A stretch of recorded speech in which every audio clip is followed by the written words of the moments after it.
हाँ बच्चों, सभी बच्चे जल्दी से बताएं, ऑडियो और वीडियो क्लियर है या नहीं। जल्दी से बताइए, ऑडियो और वीडियो क्लियर है या नहीं। हम्म। Hello sir. हेलो बच्चों। हम्म। और वीडियो क्लियर है या नहीं। ठीक है, क्लियर है, क्लियर है। अच्छा, क्लियर है, ठीक है। अच्छा, स्क्रीन ब्लर तो नहीं आ रही है? क्योंकि कल कुछ बच्चे कमेंट कर रहे थे कि सर स्क्रीन ब्लर आ रही है। आज ऐसा कुछ इश्यू तो नहीं है? आज ऐसा कोई इशू किसी बच्चे को समझ में तो नहीं आ रहा है? ऑल क्लियर है, स्क्रीन भी क्लियर है, ठीक है, और वॉइस भी क्लियर है, सब कुछ क्लियर है ना दोस्त? यस सर, यस राज, गुड, गुड इवनिंग, सब क्लियर है, मस्त, बिल्कुल मस्त। अच्छा, एक बार और कमेंट करके बता दो कि क्या सभी बच्चे मस्त हैं? किसी बच्चे को किसी तरह की टेंशन तो नहीं है? सब मस्त चल रहा है ना? पढ़ाई एकदम बिंदास चल रही है ना? पढ़ाई बिंदास है ना? ओके, ठीक है, ठीक है, no issue, no issue, no issue, all clear, all clear, no issue. Yes, यही चाहता हूं मैं, यही चाहता हूं, यही सुनना चाहता हूं। Yes sir, good. तो चलो दोस्त, आज की कार्रवाई आगे बढ़ाते हैं। तो आज की कार्रवाई में हमें करना क्या क्या है, मतलब आज हम लोगों को क्या क्या बातें डिस्कस करनी है। देखो, लास्ट क्लास में राउल्ट्स लॉ हम लोगों ने पूरी तरह से खत्म कर लिया था। लास्ट क्लास में राउल्ट्स लॉ पूरी तरह से खत्म कर लिया था। राउल्ट्स लॉ दो जगह पे एप्लीकेबल होता है, लिक्विड लिक्विड सोल्यूशन पे, वो खत्म कर लिया था। फिर दूसरा कहां पे होता है? सॉलिड लिक्विड सोल्यूशन पे। सॉलिड लिक्विड सोल्यूशन का राउल्ट्स लॉ भी हमने खत्म कर लिया था, वेपर प्रेशर भी खत्म कर लिया था। अच्छा, एक आध बच्चा कह रहा है सर बैकलॉग है। तो दोस्त, बैकलॉग जो है ना, एक ऐसी बीमारी है जिसको लग गई, जिसको लग गई उसका गेम ओवर है। बैकलॉग होना कोई बड़ी समस्या नहीं है, मगर उसकी दवाई तुरंत कर लो। दवाई तुरंत कर लो का मतलब क्या है? आप उसका ट्रीटमेंट चालू कर दें। बैकलॉग है तो कल परसों सैटरडे है, फिर संडे है, ना तो सैटरडे को क्लास होती है ना संडे को क्लास होती है, तो बैकलॉग को पूरा करो, बैकलॉग को पूरा करो। यदि किसी बच्चे का बैकलॉग है तो। हाँ, अच्छा, कुछ बच्चे हेनरी लॉ बोल रहे हैं। देखो, हेनरी लॉ जो होता है गैस लिक्विड सोल्यूशन होता है। हेनरी लॉ को मैं पढ़ाऊंगा, लास्ट में पढ़ाऊंगा। एनसीईआरटी का सीक्वेंस और मेरे सीक्वेंस में थोड़ा सा डिफरेंस है। एनसीईआरटी के सीक्वेंस और मेरे सीक्वेंस में थोड़ा सा डिफरेंस है, मगर कोई भी हेडिंग छोड़ी नहीं जाएगी, समझ लो। तो इस वजह से ध्यान रखना, हेनरी लॉ, आइडियल और नॉन आइडियल सोल्यूशन, ये सब पढ़ाए जाएंगे, मगर मैं अपने सीक्वेंस के हिसाब से पढ़ाऊंगा। और वो सीक्वेंस वो होगा जिससे आप आसानी से चीजों को समझ भी पाओगे और आईआईटी निकाल भी पाओगे, ठीक है? तो सीक्वेंस मेरा चलेगा, मेरा हेडिंग सारी की सारी कवर की जाएंगी और उससे ज्यादा ही पढ़ाई जाएंगी, कम नहीं, मगर सीक्वेंस मैं बनाऊंगा, उसी के हिसाब से हम लोग चलेंगे, ठीक है दोस्त? तो हेनरीज लॉ भी पढ़ाया जाएगा, आइडियल नॉन आइडियल सोल्यूशन भी पढ़ाया जाएगा, और भी बहुत सारी हेडिंग है वो सब पढ़ाई जाएंगी, मगर ऑर्डर मेरा रहेगा। किस ऑर्डर में क्या चीज पढ़ानी है वो मैं डिसाइड करूंगा, ठीक है? अच्छा, बहुत सारे बच्चे कह रहे हैं सर, हाँ, सॉल्बिलिटी तभी पढ़ाऊंगा जब हेनरी लॉ पढ़ाऊंगा। सॉल्बिलिटी तभी पढ़ाऊंगा जब हेनरी लॉ पढ़ाऊंगा। Time table, okay, time table का आज बड़ा जोरदार है कि सर टाइम टेबल मैनेज करा दीजिए। देखो, जो बच्चे डमी हैं, जो स्कूल नहीं जाते हैं, तो उनके टाइम टेबल की कोई दिक्कत नहीं है, वो कोई भी टाइम टेबल बना ले, उनको क्या दिक्कत है ना? तो जो डमी एडमिशन है, जो बच्चे स्कूल नहीं जाते हैं, उनके टाइम टेबल की कोई दिक्कत नहीं है, वो अपने टाइम टेबल को अपनी तरह से बनाएं और चलाएं। जो बच्चे स्कूल जाते हैं उनको थोड़ा सा टाइम टेबल अच्छे से बनाना है, उनको थोड़ा सा ध्यान देना है कि किस टाइम में क्या क्या काम करें। तो बहुत सारे ऐसे बच्चे होंगे जो स्कूल जाते हैं, तो जो स्कूल जाते हैं उनके लिए टाइम टेबल की ज्यादा जरूरत है ना। हाँ, पोल, पोल भी कराएंगे यार। मैंने आज बोल दिया था कि पोल के लिए जो, ठीक है ना, मेरा पासवर्ड मैं भूल गया था, वो मैंने बोल दिया है, आ जाएगा, आ जाएगा, वैसे ही मैं पोल करा दूंगा। हाँ, बच्चे कह रहे हैं डमी सर कोई नहीं है।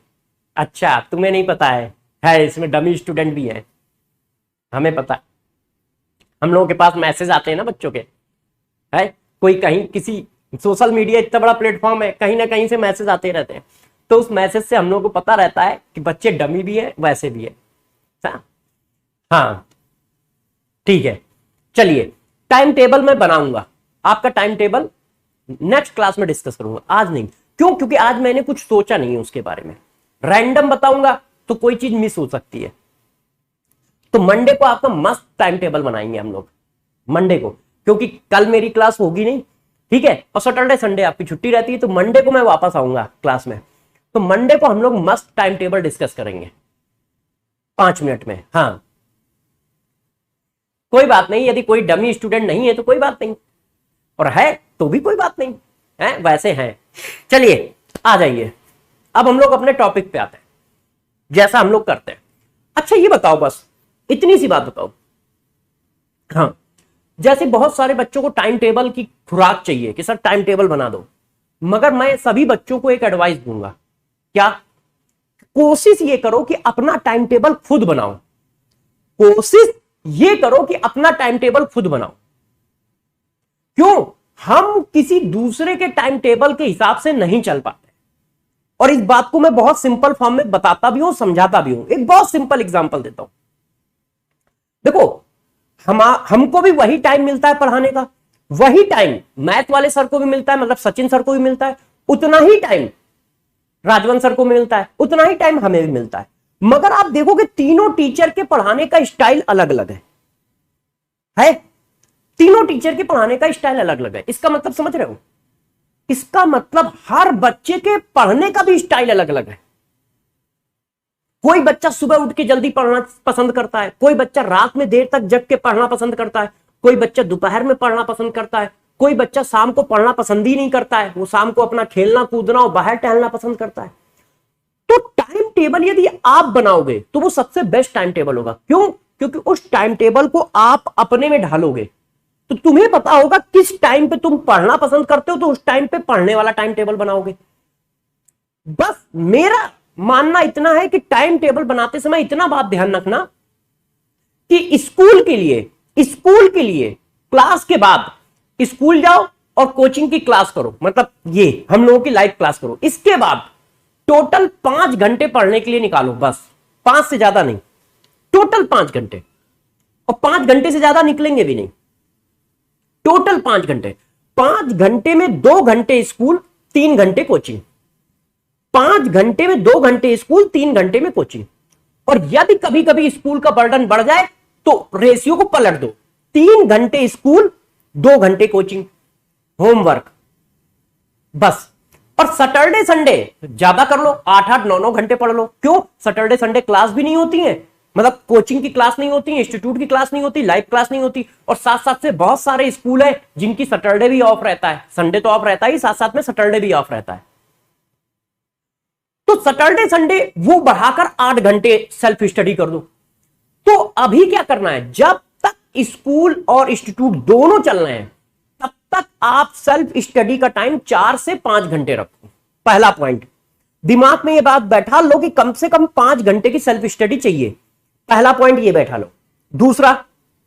दूसरा जब भी बैठो पढ़ने, जब भी बैठो तो एक साथ बैठो, मतलब यदि आप स्कूल वाले 2 घंटे यूज कर रहे हो तो एक साथ 2 घंटे यूज करो। ऐसा नहीं कि 15-20 मिनट पढ़े, ओ मम्मी पानी दे दो, कोल्ड ड्रिंक दे दो, अरे जरा देखो धोनी ने छक्का मारा है कि नहीं मारा है, ऐसा नहीं चलेगा। या फिर खट्टे से खोल के बैठ गए मोबाइल, ओ इंस्टाग्राम पे फोटो आई है उसकी, चलो लाइक कर देते हैं, चलो एक लौंडे को व्हाट्सएप कर लेते हैं, ऐसा नहीं चलेगा। यदि आप 2 घंटे स्कूल को देते हो तो बिल्कुल ईमानदारी से सिर्फ 2 घंटे पूरी जान लगा के दो, पूरी जान लगा के दो, मतलब सिर्फ 2 घंटे फिर स्टडी करो। मोबाइल को वाइब्रेशन पे लगा दो या स्विच ऑफ कर दो उस 2 घंटे। पानी आने की बोतल लेके अपने कमरे में बैठो, टेबल पे बैठो, और टेबल पे बैठो, फैल के कोई सोफे पे मत पढ़ो कि कोई सोफे पे फैल के पढ़ रहा है। अरे भैया पढ़ाई मेहनत का काम है, लापरवाही का काम नहीं है। कोई बेड पे पढ़ रहा है, नहीं। टेबल कुर्सी पे पानी आनी लेके बैठो। हम लोग क्लास करते हैं ना, देखो पानी लेके बैठते हैं ना, ऐसा थोड़ी होता है कि बीच क्लास में जाके पानी लेके आते हैं, पानी लेके बैठते हैं है? तो 2 घंटे सिर्फ उसी चीज पे फोकस रखो, सिर्फ स्कूल का काम करो, जो भी है, फिजिक्स का, केमिस्ट्री का, मैथ्स का, और भी मान लो एक आध सब्जेक्ट है उसका। उस 2 घंटे के बाद आराम से मस्त 1-1.5 घंटे का ब्रेक लो। उसमें आपने क्या कर लिया, आपने डिनर कर लिया, टीवी भी देख ली, 1-1.5 घंटे 2 घंटे का ब्रेक ले लो, और फिर 2-2.5 घंटे लगातार चिपक के पढ़ लो टेबल कुर्सी से। बस हो गई self study. Continuous self study जो है वो सिलेक्शन में कन्वर्ट होगी। और ये जो छुटपुट घटनाओं में पढ़ते हो ना, 20 मिनट पढ़ लिया, आधे घंटे पढ़ लिया, ये सिर्फ घर में ये फैलाती हैं कि हम पढ़ते हैं, ना तो वो सिलेक्शन में कन्वर्ट होती हैं, ना तुम उनसे ज्यादा कुछ सीख पाते हो। हाँ, वो माहौल बना देती हैं मम्मी पापा के सामने, वो माहौल बना देती हैं। क्यों? क्योंकि हर समय तुम किताब लिए बैठे हो और हर बार 20 मिनट में उठ जाते हो, तो माहौल बना देती हैं। हाँ, मेरा लौंडा बहुत पढ़ता है, जब भी देखो किताब लिए बैठा है, किताब के साथ साथ मोबाइल भी चला रहा है? एक पेज बुक का पढ़ रहा है, दूसरे पेज में क्या लगा है कि ओ आलिया भट्ट की शादी हो गई, ओ चांस गया है। एक पेज खोलता है तो राउसला देखता है, बगल में देखता, ओ मैसी ने आज गोल किए हैं 2, चलो देख लेते हैं थोड़ा सा, ये कर रहा है।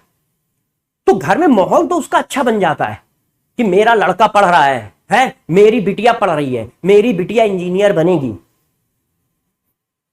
मेरा लड़का इंजीनियर बनेगा। मगर इफेक्टिव कितना है वो स्टडी, इफेक्टिव कितना है? 0 0 0। वो सिर्फ आपकी ढाल तैयार हो रही है, मम्मी डांट नहीं पाएंगी, पापा डांट नहीं पाएंगे, बस ये तैयार हो रहा है। वो पढ़ाई रिजल्ट में कन्वर्ट होने वाली नहीं है, वह पढ़ाई रिजल्ट में कन्वर्ट होने वाली नहीं है। तो जब भी टेबल कुर्सी पे पढ़ो, टारगेट के साथ पढ़ो कि अरे यार अब इस 2 घंटे में हम स्कूल का काम निपटाएंगे। उस समय मोबाइल नहीं बजना चाहिए, नहीं तो समझ लेना कैमरे में घुस के मारेंगे। उस समय मोबाइल नहीं होना चाहिए, स्विच ऑफ करके अब किसी के पास दे आओ, पापा के पास मत देना, नहीं तो वो खोल लेंगे, मम्मा को भी मत देना, है ना? तो तुम अपने बैग के अंदर रख दो या कहीं जाके बंद करके रख दो। मगर उस समय कोई भी बच्चा मोबाइल देखेगा और साथ में पढ़ेगा तो टेंशन है, नहीं तो सेल्फ स्टडी बहुत होती है 4-5 घंटे की। ठीक है? तो आप अपना टाइम टेबल बनाओ, और टाइम टेबल लंबा चौड़ा नहीं बनाना है। मैं सिर्फ टाइम टेबल में 2 ही चीज डिसाइड करूंगा, स्कूल के काम का टाइम और आईआईटी का टाइम। स्कूल का टाइम एक साथ, आईआईटी का टाइम एक साथ।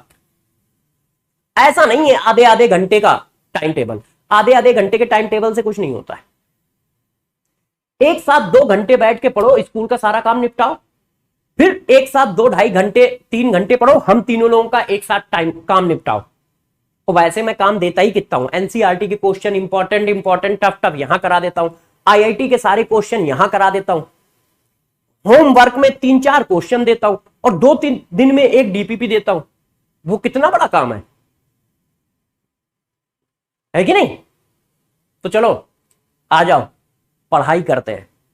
कुछ लोग पढ़ाई नहीं करते हैं, पूरी जिंदगी प्लान ही बनाते रहते हैं। कुछ बच्चे ऐसे होते हैं वो आईआईटी नहीं करते, उनका पूरे साल टाइम टेबल ही बनता रहता है, आईआईटी करने का प्लान ही बनता रहता है। कल से पढ़ेंगे बेटा, हट जाओ, आज आईपीएल देख लेते, कल से पढ़ेंगे, कल से। और कल जब आया, आज टाइम टेबल बनाते हैं। परसों जब आया तो चलो अब कल से तैयारी कैसे करनी है उसके बारे में सोचते हैं। वो पूरे साल बस सोचते रहते हैं और थोड़ा बहुत पढ़ते रहते हैं, थोड़ा बहुत पढ़ते रहते हैं, बस उससे ज्यादा कुछ नहीं हो पाता है। तो देखो यार, उठो, करो और सक्सेस हो, लग जाओ, है 2 हफ्ते बैच के हो गए, अभी तुम्हारा टाइम टेबल ही नहीं सेट है, इसका मतलब महानिकम्मे हो तुम। अब कड़वी बात है तो है, महानिकम्मे हो तुम। अरे यार, टाइम टेबल कोई इतनी बड़ी चीज थोड़ी ना है कि उसको 2 महीने लग जाएंगे सेट करने में। तुम्हारे पास टाइम ही कितना है जो उसके लिए टाइम टेबल बनाओगे? सुबह स्कूल जाते हो, दोपहर में आके हम लोगों से पढ़ते हो, तुम्हारे पास टाइम है ही कितना जो टाइम टेबल बना रहे हो? सोचो, सिर्फ तुम्हारे पास बचते हैं शाम को 8 बजे से लेकर रात के 1 बजे का टाइम, उतने बीच का टाइम टेबल बनाना है हमें, है? ये नहीं करना है कि हम निकम्मे हैं। अरे बैठो टेबल पे, धड़ाधड़ पढ़ो, सब कुछ निपटाओ। 2 घंटे स्कूल का करो, 3 घंटे कोचिंग का करो। उनको टाइम टेबल चाहिए, बहु मारे जाओगे, ध्यान रखना। अब नेक्स्ट क्लास में थोड़ा और टाइम टेबल के बारे में बताऊंगा। किसी को और टाइम टेबल चाहिए? है कोई टाइम टेबल वाला? बता दो। चलो, अब टाइम टेबल से बाहर निकल के जरा पढ़ाई पे आते हैं।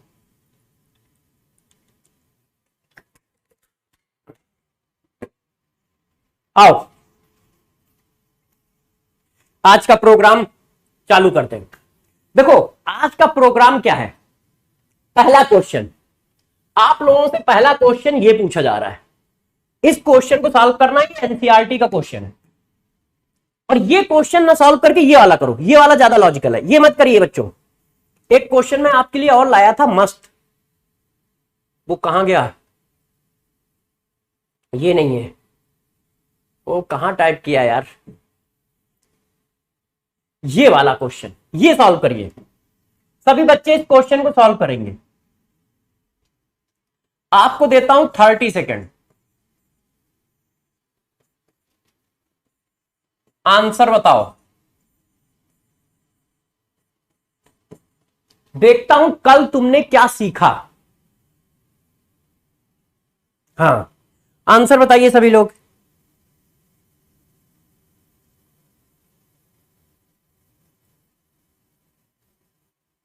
आंसर बताएं सब लोग।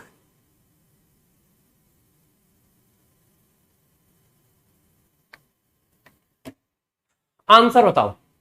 कैलकुलेट, देखो क्वेश्चन में पूछा क्या गया है, calculate the mass of non volatile solute, जिसका मॉलिक्यूलर मास दिया है, which should be dissolve in 114 gram octane. Octane का मतलब समझते हो ना, CH18, octane, CH18, to reduce its vapour pressure to 80%। 80% तक वेपर प्रेशर रिड्यूस हो जाता है। आंसर बताइए। अब देखो 10 तरह के आंसर आ रहा है, किसी के 10 ग्राम आ रहा है, किसी का 32 ग्राम आ रहा है। सही आंसर बताओ, कितने ग्राम आएगा बताइए।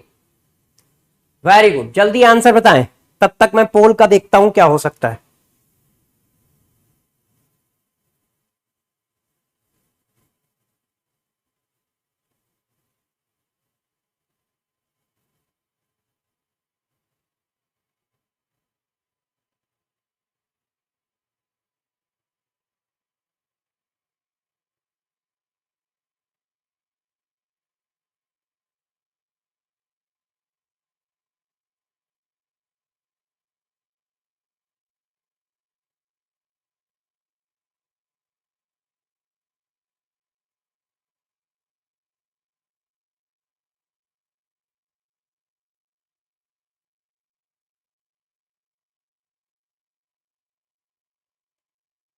हाँ, जल्दी जल्दी बताओ। अब जरा इस बात को पकड़ो, कल मैंने पढ़ाया था, कल मैंने ये बात पढ़ाई थी कि इसका मतलब क्या है। ध्यान है सब बच्चों को?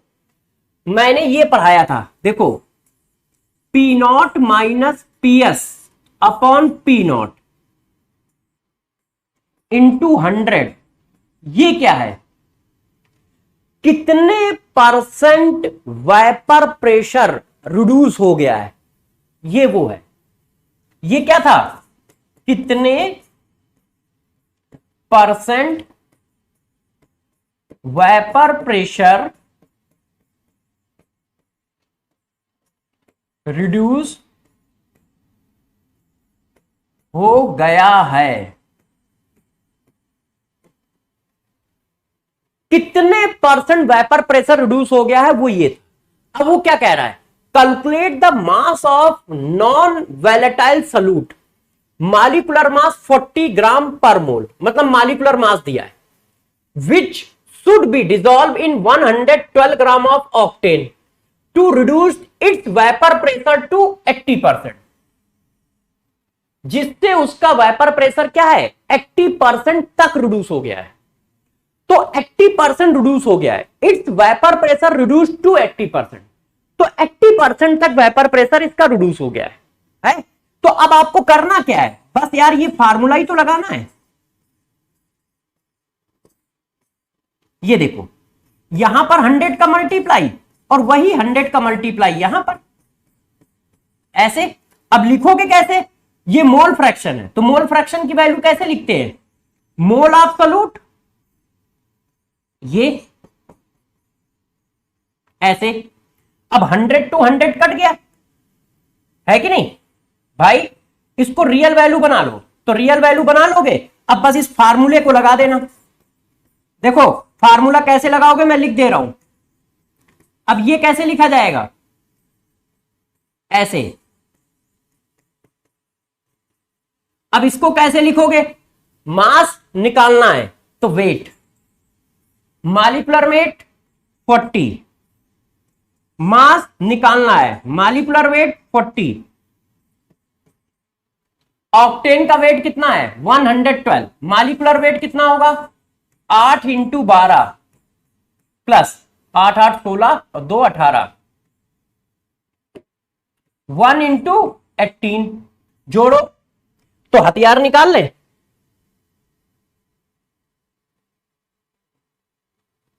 देखो बच्चों 8 इंटू 12 96 प्लस 18 114 आ रहा है, तो divided by 140। Very good very good. अब इसको सॉल्व कर लीजिएगा, W की वैल्यू आ जाएगी।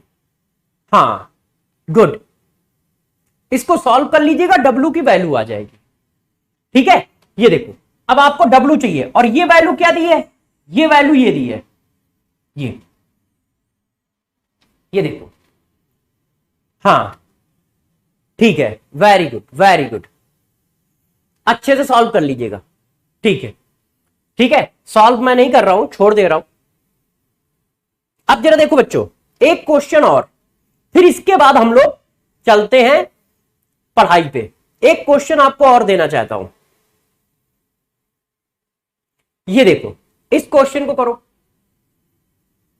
यस वेरी गुड सारे। अच्छा ये दो आंसर क्यों निकाल रहे हो, या तो 160, मोस्टली बच्चों का 160 आ रहा है और बहुत सारे बच्चों का कितना आ रहा है 160 सबका आ रहा है। हाँ एनसीईआरटी में जो बैक एक्सरसाइज है शायद उसका क्वेश्चन है ये। अब इस क्वेश्चन को करो 2 पॉइंट, ये देखो नंबर भी लिखे हैं कि एनसीईआरटी का कौन सा नंबर है 2.17, 2.17। इस क्वेश्चन को करिए और आंसर बताइए। हाँ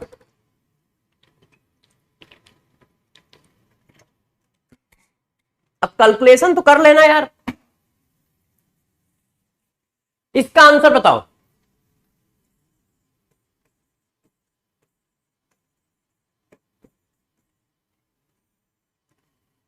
आंसर बताओ, तब तक मैं पोल का इंतजाम करता हूं।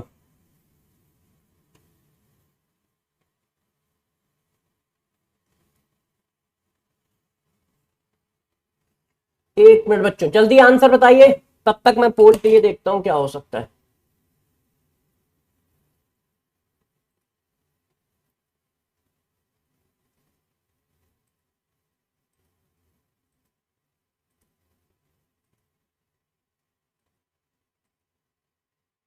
आंसर बताओ बच्चों।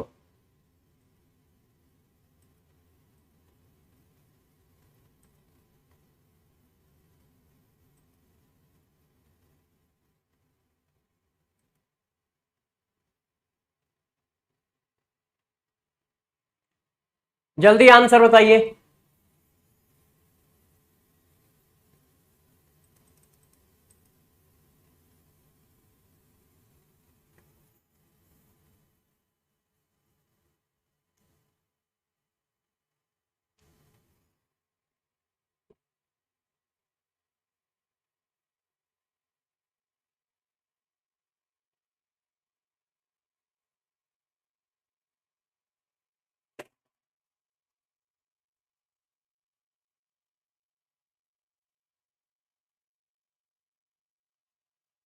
आंसर बताओ बच्चों।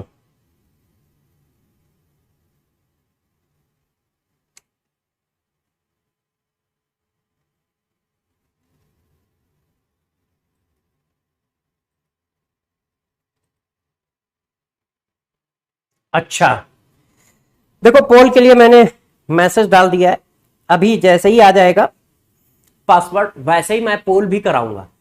12.08 बच्चों के आंसर आ रहा है, 12.08 बच्चों का आंसर आ रहा है, 12.08। अच्छा, पूछा क्या गया है?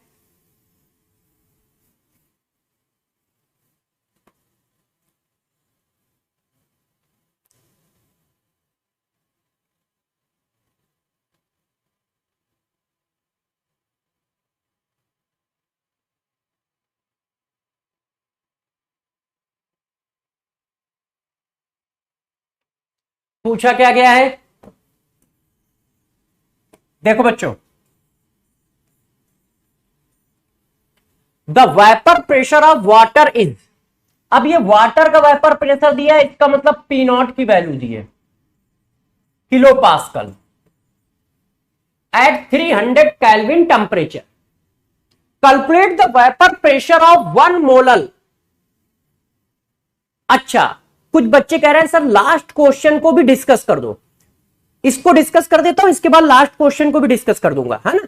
अब तुम लोग कैलकुलेशन भी हम ही से कराओगे तो कोई बात नहीं, कर दूंगा, पहले इसको कर लो।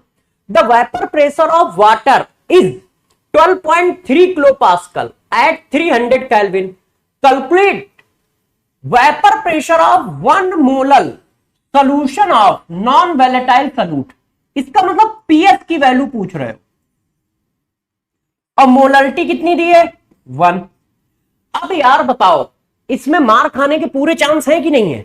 अरे सिंपल सा फार्मूला लगा दो, आपको मैंने पीछे पढ़ाया है, कल सीएसडी पढ़ाया था, भूल गए? क्या पढ़ाया था? P naught minus PS upon PS equal to M into molecular weight of solvent, याद है बच्चों? डिवाइडेड बाई 10 की पावर 3। पी नॉट कितना है? 12.3। पीएस कितना है? ये पीएस कितना है? ये, इसकी वैल्यू 1। सॉल्वेंट कौन है? Water 18 divided by 1000। अब ये आया 12.3, कर लोगे? छोड़ दूं? अब देखो, इसको जब डिवाइड करोगे तो 55.55 आएगा। 1000 में 18 से डिवाइड करो तो 55.55 आता है। ये कंसंट्रेशन ऑफ वाटर है, ठीक है, आप चेक कर लीजिएगा। अब मैं इसको सॉल्व कर देता हूं, तो 12.3 55.55 55.55 PS equal to PS. Calculation ठीक है ना? हाँ, अब इसको जरा सॉल्व कर लो। अब आ गया, डायरेक्ट लिख दो बच्चों, PS equal to 12.3 55.55 divided by 56.55। ये दोनों जुड़ जाएंगे, ये उधर जाएगा, जुड़ जाएगा, है ना, और फिर ये आ जाएगा। अब इसको डिवाइड कर लो, 12.3 इंटू 55.55 डिवाइडेड बाई 56.55, तो आंसर आ रहा है 12.08। ये देखो आंसर आया 12.08, बिल्कुल सही है।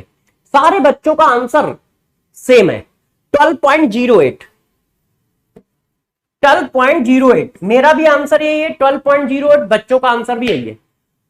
पिछला क्वेश्चन डिस्कस कर देता हूं, बच्चे कह रहे हैं सर पिछला वाला क्वेश्चन भी डिस्कस कर दो, है ना। वैसे मैं इसको भी डिस्कस नहीं करना चाह रहा था, पिछला क्वेश्चन कहां गया, ढूंढता हूं किस जगह लिखा था। ये देखो बच्चों, पिछला क्वेश्चन डिस्कस कर दो। अब देखो कैलकुलेशन करिएगा, कितना प्रेशर हो जाता है? 80%। तो इसका मतलब पहले प्रेशर कितना रहा होगा? 100। अब कितना रह जाता है 80। भाई परसेंटेज में वैल्यू चल रही ना, तो वो कह रहा है it vapour pressure reduce to 80%। तो पहले यदि 100% था तो अब 80% रह गया है। तो ये कितना हुआ P naught minus P S upon P not. तो ये वैल्यू कितनी आ गई, ये देखो कितनी आ गई 0.2। तो डायरेक्ट यहां 0.2 डाल दो, 0.2 ठीक इक्वल टू, अब इसको सॉल्व करो भाई, W अपॉन 40 प्लस 1। अब इसको देखो अगले पेज पे करता हूं, 0.2 equal to W upon 40 plus W upon 40 divided by 40, 40 cut गया, 0.2 इक्वल टू आ गया, यही आएगा ना। ये देखो मैंने 40 एलसीएम ले लिया, तो 40 प्लस सॉरी W प्लस 40 और ये 40 कट गए, ठीक है। अब इसको सॉल्व कर लो, तो 0.2 W plus 40 into 0.2 equal to W। तो ये क्या हुआ 0.8 W। अच्छा मैं पूरा कर देता हूं, 40 इंटू 0.2 W माइनस 0.2 W। तो 40 इंटू 0.2 इक्वल टू 0.8 W। अब इसको काट लो 4, तो W इक्वल टू क्या आ गया 10 ग्राम आ गया। अब बताओ, मतलब ये भी कैलकुलेशन हमसे कराओगे? हाँ बिल्कुल सही। देखो क्वेश्चन में क्या कहा गया था, अब मैं समझ में आया बच्चों के आंसर अलग अलग क्यों आ रहे थे।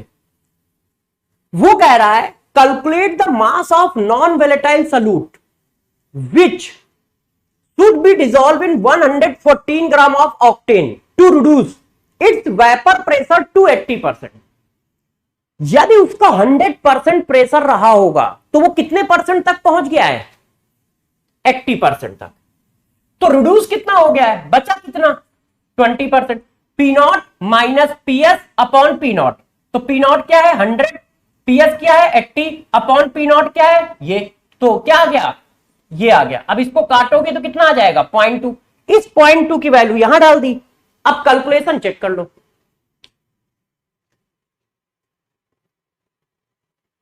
हाँ कैलकुलेशन चेक कर लीजिए, कैलकुलेशन चेक कर लीजिए।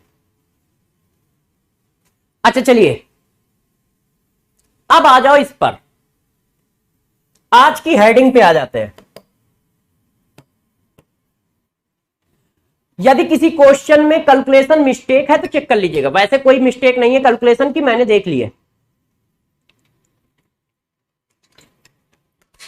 कैलकुलेशन की बच्चों कोई मिस्टेक नहीं है, मैंने देख ली है, एक बार और देख लेता हूं।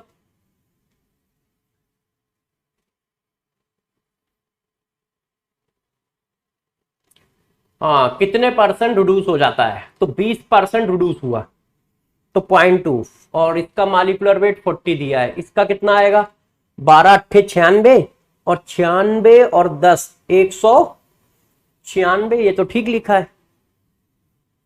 ठीक है बच्चों, कैलकुलेशन आप देख लीजिएगा, वैसे मैंने देख लिया, ठीक है ना।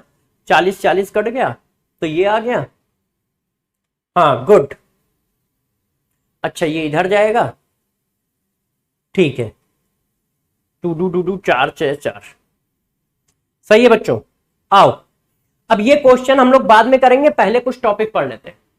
हाँ चलिए बच्चों अब आप इधर आ जाइए, बातें बाद में कर लेंगे, पहले आप टॉपिक पे आ जाओ। देखो boiling point of pure liquid, तो सबसे पहले सारे बच्चे मुझे बॉइलिंग पॉइंट की डिफिनीशन बताएं। सबसे पहले सारे बच्चे मुझे बॉइलिंग पॉइंट की डिफिनीशन बताएं कि बॉइलिंग पॉइंट की डिफिनीशन क्या है। जल्दी से सारे बच्चे बॉइलिंग पॉइंट की डिफिनीशन बताएं।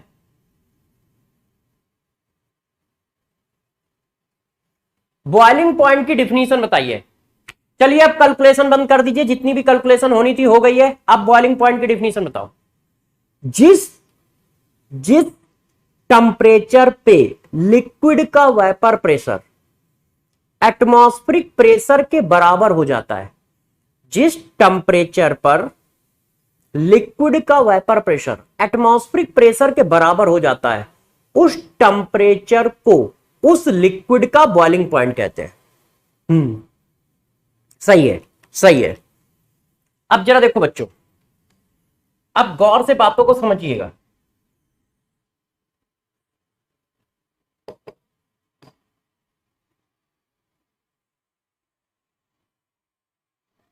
देखो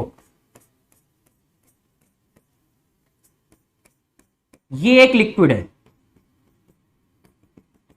सपोज करो ये लिक्विड कौन है, वाटर है, वाटर। हाँ, वेरी गुड, वेरी गुड, ठीक है। अब मैंने यहां पे लगा दिया एक थर्मामीटर, ऐसे। ये क्या लगा है बच्चों, थर्मामीटर लगा है, और इस पर इस तरह से रैंकिंग बनी हुई है, ऐसे, ठीक, ऐसे। अब क्या हुआ, किसी ने इसको हीट करना चालू किया इस तरह से, ऐसे। अब इसकी वेपर बनना चालू हुई,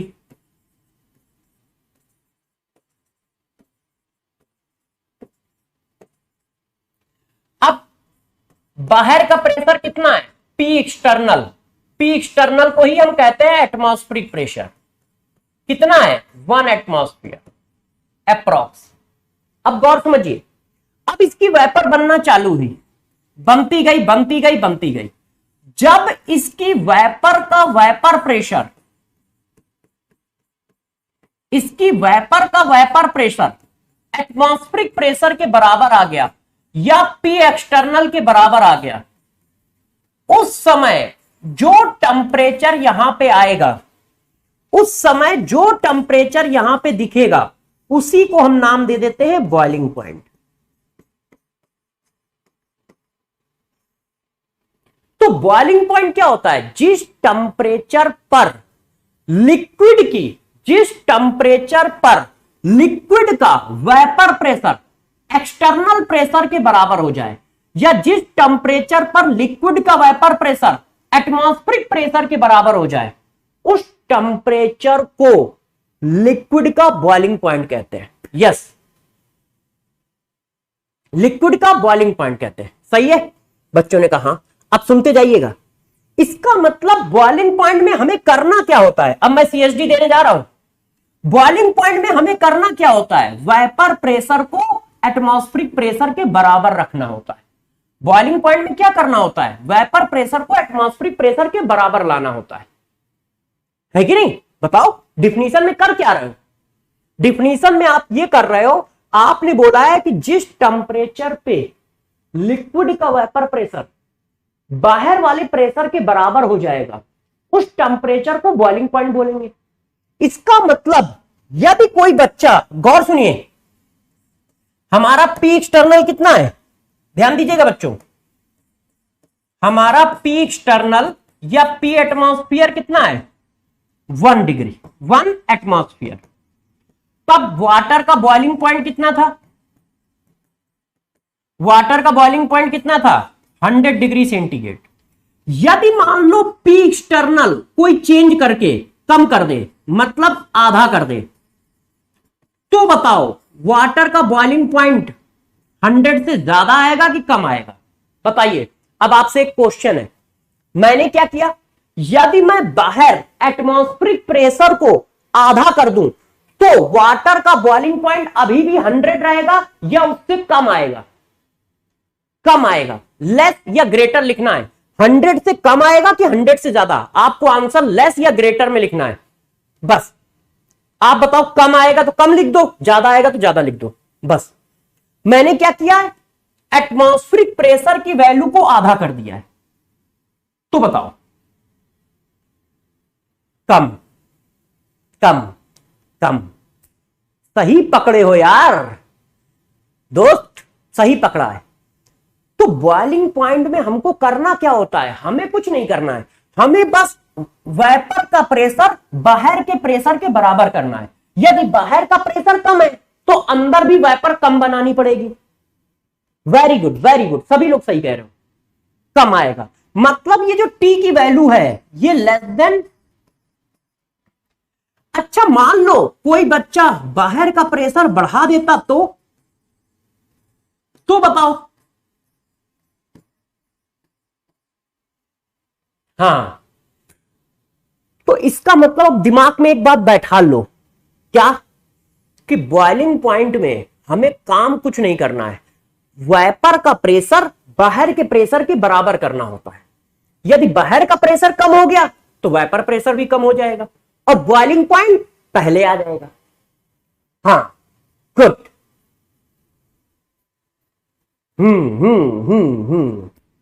यस यस, सही है, सही है। अच्छा, अब तुम लोग तो जानते ही हो, जिद्दी हो, मानते तो हो नहीं, तो तुम लोग कह रहे हो कि सर एक क्वेश्चन करा दो इस पे, सर प्लीज एक क्वेश्चन करा दो। तो मैंने कहा करा देता हूं, इसको पढ़ो। At high altitude water boil less than 100 degree centigrade temperature, Y?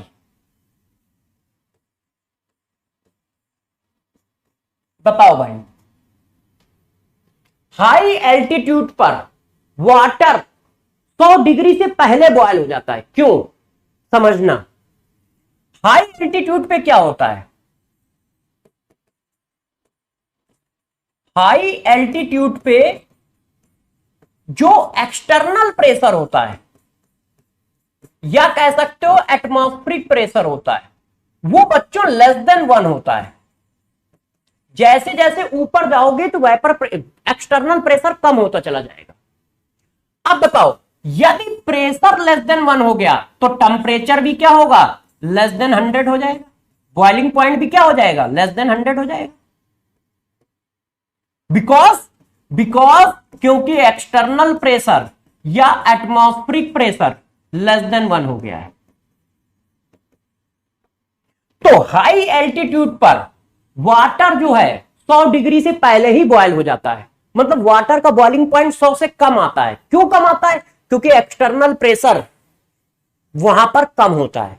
Yes yes, हाँ, एक्सटर्नल प्रेशर को ही एटमॉस्फेरिक प्रेशर भी बोलते हैं।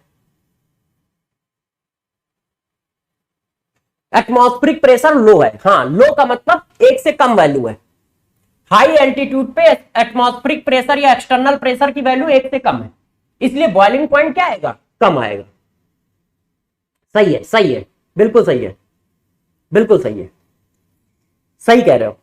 हाँ, ये बात समझ पाए? अच्छा, बच्चों ने कहा हाँ सर। इसका मतलब सीएसडी क्या आया? अब हम सीएसडी पे काम करते हैं। निचोड़ क्या आया सीएसडी? तो देखो सीएसडी क्या है, सीएसडी नंबर बताओ बच्चों, सीएसडी नंबर।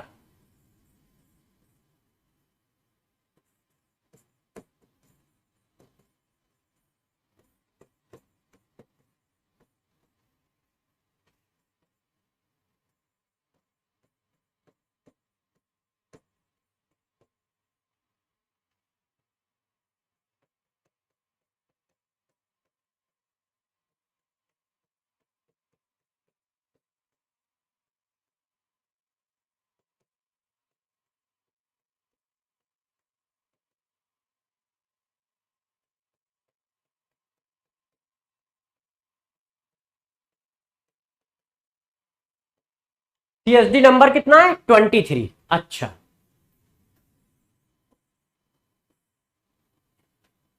तो पहला पॉइंट क्या निकल के आया कि जो बॉइलिंग पॉइंट होता है वो एक्सटर्नल प्रेशर पे डिपेंड करता है।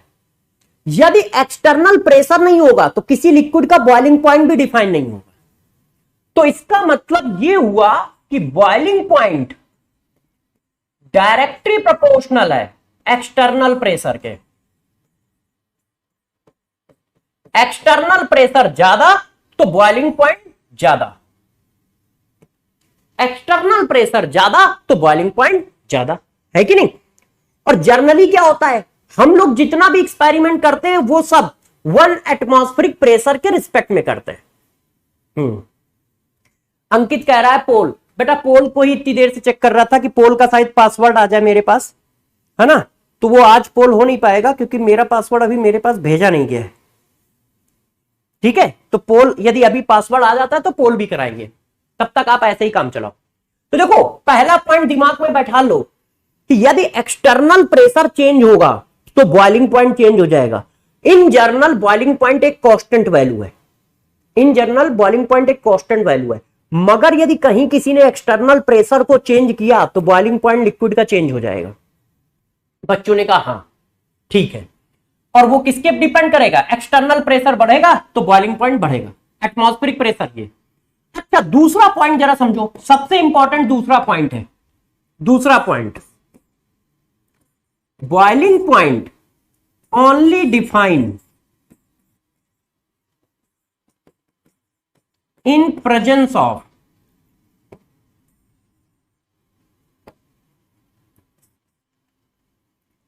liquid feel P external या P एटमॉस्फेयर। अब जो मैं पॉइंट लिख रहा हूं ना ये सबसे खतरनाक पॉइंट है, वो क्या है जरा समझो। बॉइलिंग पॉइंट तभी डिफाइन होता है जब लिक्विड को एक्सटर्नल प्रेशर फील हो रहा हो, क्यों, जिसके बराबर करना हो वो लग रहा हो मेरे ऊपर। तो ध्यान रखना boiling point only define, boiling point तभी डिफाइन किया जाता है जब लिक्विड फील करता है एक्सटर्नल प्रेशर, लिक्विड या सॉल्यूशन, लिक्विड या सॉल्यूशन फील एक्सटर्नल प्रेशर या एटमॉस्फेरिक प्रेशर। यदि वो एक्सटर्नल प्रेशर फील नहीं कर रहा है तो ध्यान रखना बॉइलिंग पॉइंट डिफाइन नहीं है, वहां पर उस लिक्विड का बॉइलिंग पॉइंट कुछ भी हो सकता है। अभी मेरी बात नहीं समझ पा रहे होगे, अब मैं समझाता हूं, पहले ये दिमाग में बैठा लो, बॉइलिंग पॉइंट एक्सटर्नल प्रेशर के डायरेक्टली प्रोपोर्शनल है। अब मान लो कहीं एक्सटर्नल प्रेशर लिक्विड फील नहीं कर रहा है तो किसके बराबर करेगा बताओ, एक्सटर्नल प्रेशर लिक्विड फील ही नहीं कर रहा है तो वो किसके बराबर करेगा, अपने को किसी के बराबर नहीं करेगा, वहां पर बॉइलिंग पॉइंट डिफाइन नहीं होगा। लिक्विड को फील होना चाहिए, फील होने का मतलब उसके ऊपर लगना चाहिए, उसके ऊपर लगना चाहिए।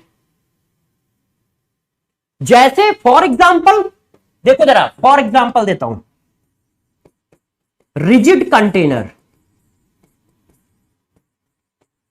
यदि रिजिड कंटेनर के अंदर कोई लिक्विड है तो बॉइलिंग पॉइंट डिफाइन नहीं होगा।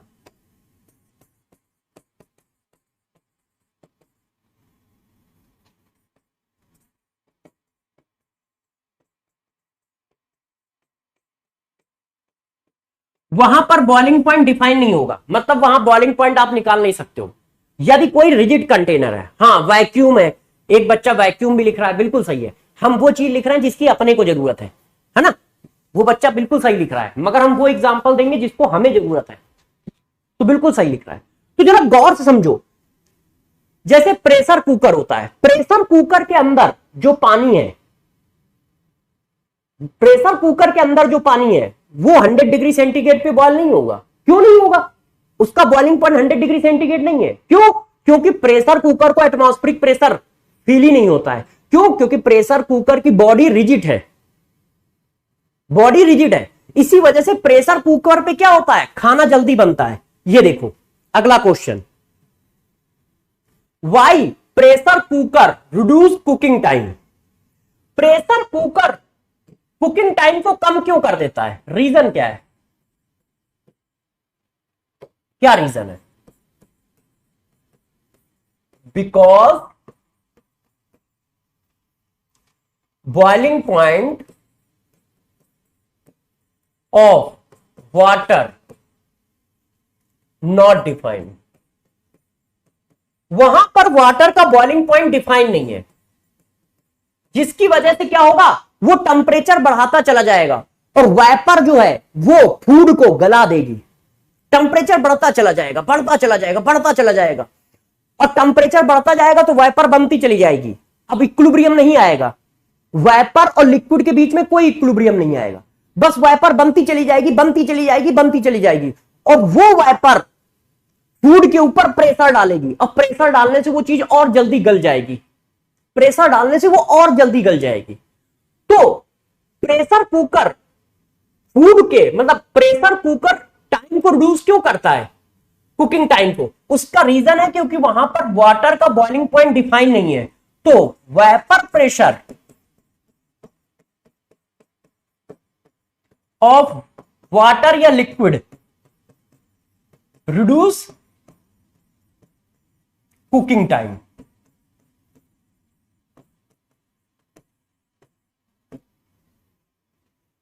तो गौर समझिए, फिर से मेरी बात समझिएगा क्योंकि ये थोड़ा सा टफ पॉइंट है तो बच्चों को दिक्कत आती है।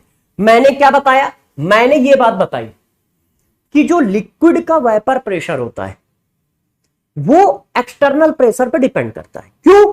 क्योंकि डिफिनीशन ऐसी है, हमें लिक्विड के वेपर प्रेशर को एक्सटर्नल प्रेशर के बराबर करना है। अब मान लो एक्सटर्नल प्रेशर लिक्विड फील ही नहीं कर रहा है तो वो बराबर किसके करेगा? तो वहां पर बॉइलिंग पॉइंट नाम की डिफिनीशन नहीं होती है, मतलब वहां पर बॉइलिंग पॉइंट डिफाइन नहीं किया जा सकता है। तो जो रिजिड बॉडी होती है, तो रिजिड बॉडी में बॉडी पर तो लग रहा है एटमॉस्फेरिक प्रेशर, मगर लिक्विड पे कोई नहीं लग रहा है, लिक्विड पे कोई नहीं लग रहा है। जैसे इस कमरे को वैक्यूम कर दिया जाए, गौर समझिएगा, जिस रूम में मैं हूं इसकी सारी एयर निकाल ली जाए तो हमारे ऊपर 1 एटमॉस्फेरिक प्रेशर नहीं लगेगा, मगर भैया कमरे के ऊपर तो लग ही रहा है ना। कमरे के अंदर की एयर निकाली है, बाहर तो अभी भी एयर है। तो लिक्विड क्या है? कमरे के अंदर है, तो उसके ऊपर कोई प्रेशर नहीं है, उसको अपना प्रेशर किसी के बराबर करना ही नहीं है। क्यों? उसको कोई प्रेशर फील ही नहीं हो रहा। तो वहां पर क्या है? लिक्विड बनती रहेगी, वेपर बनती रहेगी और टेम्परेचर बढ़ता चला जाएगा, बढ़ता चला जाएगा, बढ़ता चला जाएगा।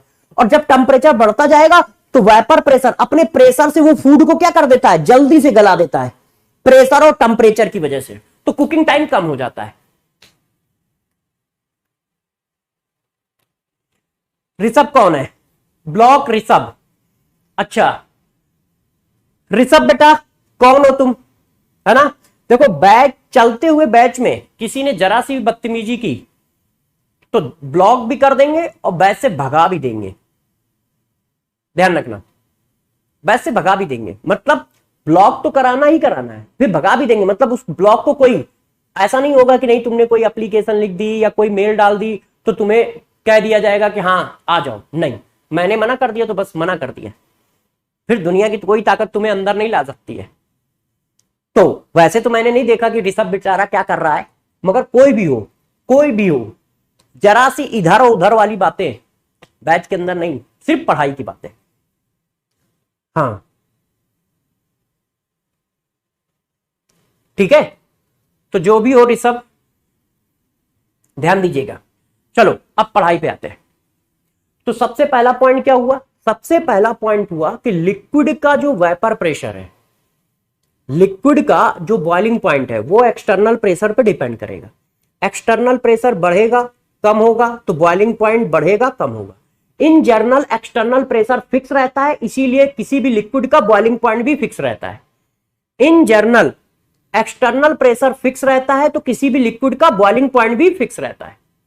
ठीक, पहला पॉइंट। दूसरा पॉइंट, जहां पर यदि कंटेनर रिजिड है तो ध्यान रखना वहां पर बॉइलिंग पॉइंट नाम की कोई चीज डिफाइन नहीं होती है। बच्चों ने कहा ठीक है। अब देखो जरा बच्चों, प्योर लिक्विड का बॉइलिंग पॉइंट तो हम लोगों ने डिफाइन कर लिया। अब हम थोड़ा और आगे चलते हैं। एलिवेशन ऑफ बॉइलिंग पॉइंट क्या होता है? अच्छा okay, elevation of boiling point क्या होता है इस बात को डिफाइन करते हैं थोड़ा सा। ये क्या होता है तो जरा देखो बच्चों, अब हम प्योर लिक्विड से क्या कर रहे हैं? अब हम प्योर लिक्विड से सॉल्यूशन बना रहे हैं। कैसा सॉल्यूशन बना रहे हैं?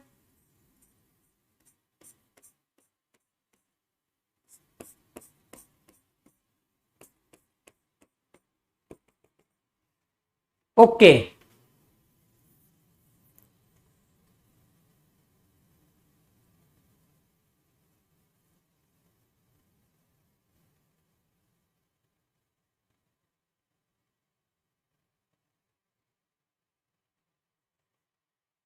कोई बात नहीं, यदि कोई स्पैम कर भी रहा है ना तो उसकी आप लोग हो ना उसको ठीक करने के लिए, है ना?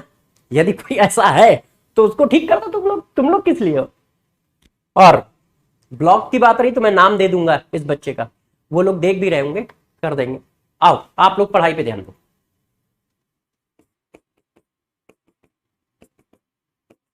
देखो यार, ये प्योर लिक्विड है ऐसे, और ये लिक्विड कैसा है, वेलेटाइल लिक्विड है। वेलेटाइल लिक्विड का मतलब क्या होता है, जो वेपर फॉर्म करता है, फॉर्म वेपर।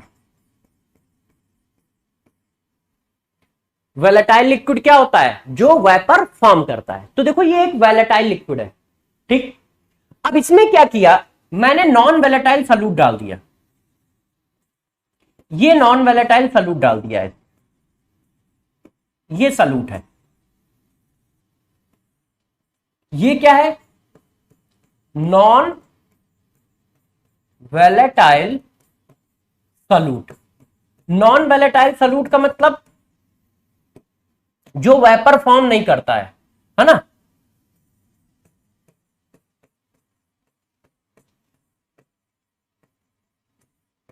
ये वेपर नहीं बनाएगा ऐसे। हमने ये सॉल्यूशन बना लिया, हमने क्या किया, सॉल्यूशन बना लिया ऐसे। तो अब हम क्या कर रहे हैं, अब हम सॉल्यूशन का बॉइलिंग पॉइंट पढ़ रहे हैं। और वो सॉल्यूशन कैसा है, वो सॉल्यूशन है सॉल्यूट प्लस सॉल्वेंट। उसमें से सॉल्यूट कैसा है, सॉल्यूट नॉन वेलेटाइल है और सॉलिड है, और सॉल्वेंट कैसा है, लिक्विड है। ये देखो नॉन वेलेटाइल सॉलिड है। मैंने क्या किया, हाँ एक बच्चा पूछ रहा है सर एलिवेशन क्या होता है, अभी बता रहा हूं, अभी जो टर्म डिस्कस करने पहुंच रहे हैं यार, है ना। अच्छा इधर आ जाओ, बात को समझो। मेरे पास एक लिक्विड था वाटर, उसमें मैंने क्या किया, नॉन वेलेटाइल सॉल्यूट डाल दिया, तो एक सॉल्यूशन बन गया, एक सॉल्यूशन बन गया ऐसा, ठीक है। जैसे मैंने कल बनाया था वही बनाया है। एलिवेशन का मतलब होता है राइज। अरे मैं सब समझाऊंगा, अभी पढ़ाने तो दो। अब जब देखो यार, अब मैंने इसको हीट करना चालू किया,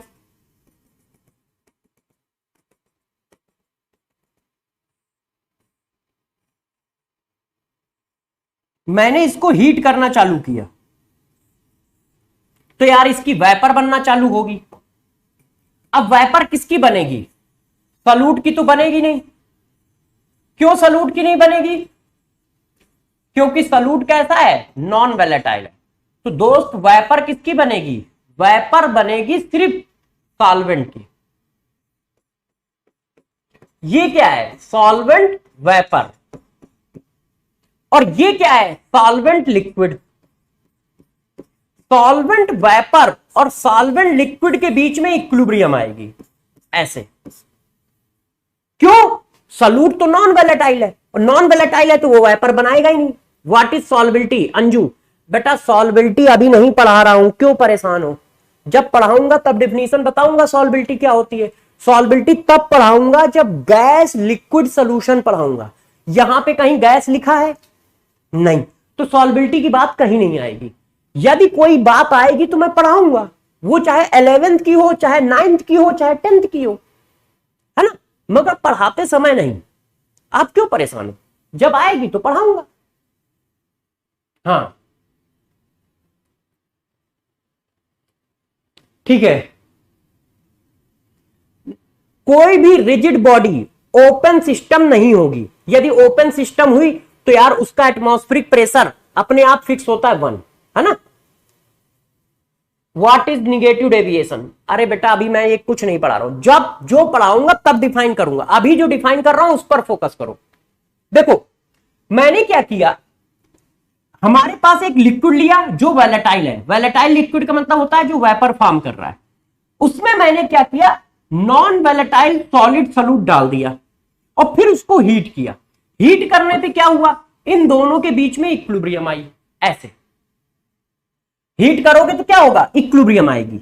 अब ये इक्विलिब्रियम आ किसके किसके बीच में रही है, पहला पॉइंट तो ये समझो, ये जो इक्विलिब्रियम आ रही है प्यारे बच्चों, ये इक्विलिब्रियम आ रही है किसके किसके बीच में? देखो, सॉल्वेंट लिक्विड और सॉल्वेंट वेपर के बीच में। क्यों? क्योंकि सॉल्यूट कैसा है? नॉन वैलेटाइल है, इसलिए ये इक्विलिब्रियम आ रही है सॉल्वेंट लिक्विड और सॉल्वेंट वेपर के बीच में।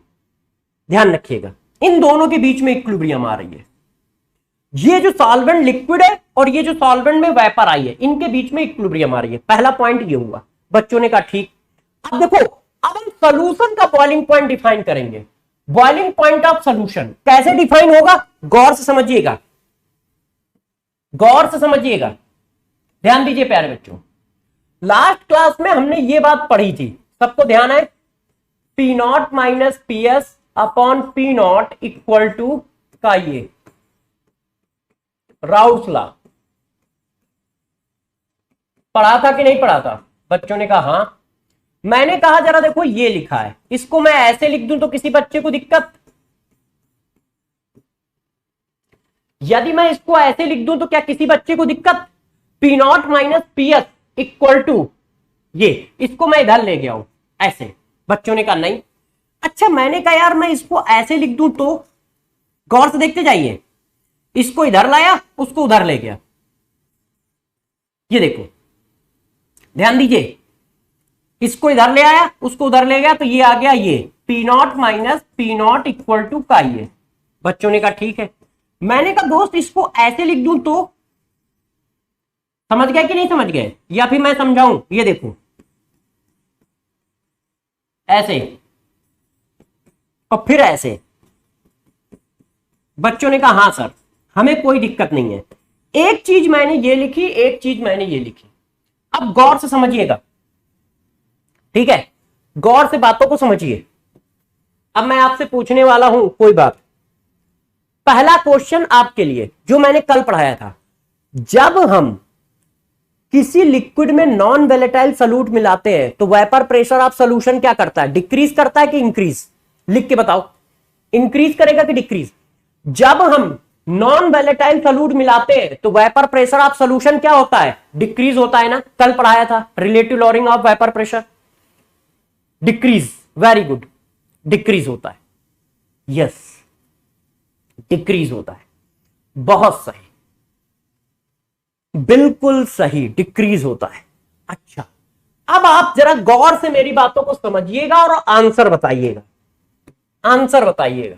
ध्यान दीजिए, अब आपको एक बात अपने आप समझ में आ जाएगी। देखो,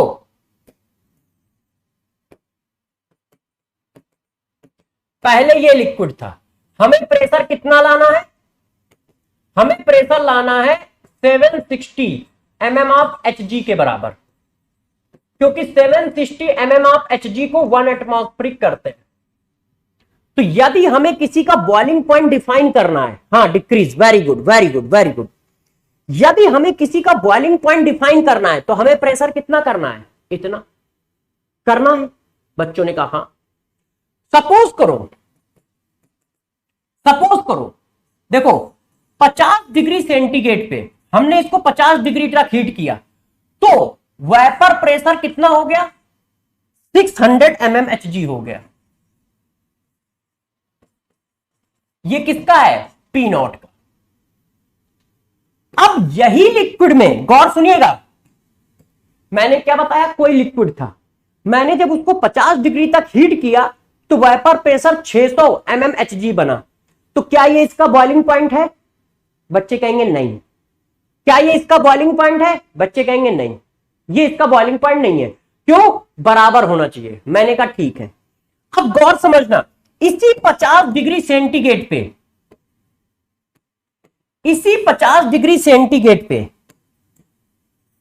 मैंने इसमें नॉन वैलेटाइल सॉल्यूट मिला दिया।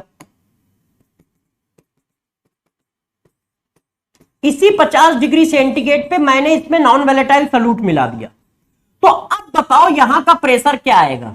अब ये सॉल्यूशन हो गया ना, अब ये क्या हो गया? सॉल्यूशन। पहले क्या था? Pure liquid. अब बताओ पीएस की वैल्यू क्या आएगी? 600 से कम आएगी कि ज्यादा आएगी? लिख के बताना है। हाँ, 600 से कम आएगी कि ज्यादा, तो आप लेस लिख दो, बस काम चल जाएगा, इससे मैं समझ जाऊंगा। बताओ।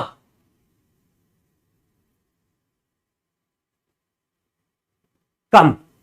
मैंने आपसे क्या पूछा? मैंने कहा कोई एक प्योर लिक्विड था, 50 डिग्री पर उसका वेपर प्रेशर 600 था। अब उसमें मैंने नॉन वेलेटाइल सॉल्यूट मिला दिया।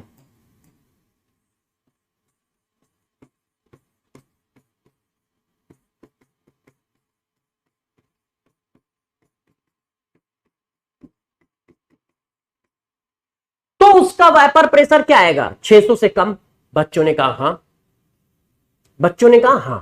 अब मुझे बताना, मैं जो पूछना चाहता हूं वो देखना आप लोग।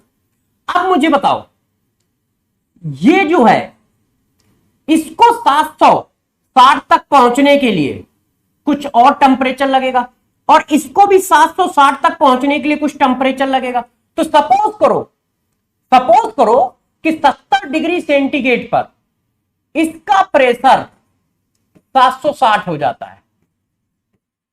सपोज करो कि 70 डिग्री सेंटीग्रेड पर इसका प्रेशर कितना हो जाता है? 760 हो जाता है। तो ये इसका बॉइलिंग पॉइंट आ गया। बच्चों ने कहा हां। अब मेरा क्वेश्चन ये है कि इसको 700 मतलब 760 पहुंचने के लिए टेम्परेचर लगा T डिग्री सेंटीग्रेड। अब बताओ इस T डिग्री की वैल्यू 70 से ज्यादा होगी कि कम होगी? बस रिलेशन बताओ। इस T डिग्री की वैल्यू, मैंने क्या बताया कि इस PS को 760 तक पहुंचने के लिए टेम्परेचर इतना लगता है T डिग्री सेंटीग्रेड। तो ये जो T डिग्री सेंटीग्रेड है इसकी वैल्यू 70 डिग्री से ज्यादा होगी कि कम? मोर मोर मोर मोर। बच्चे कह रहे हैं ज्यादा होगी। सही कह रहे हो।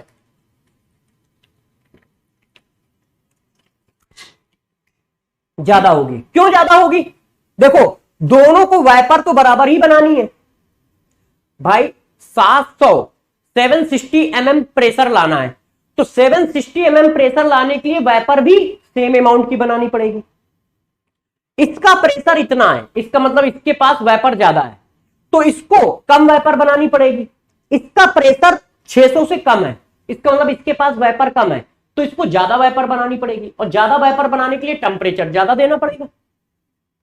टेम्परेचर ज्यादा देना पड़ेगा, है कि नहीं? देखो, है।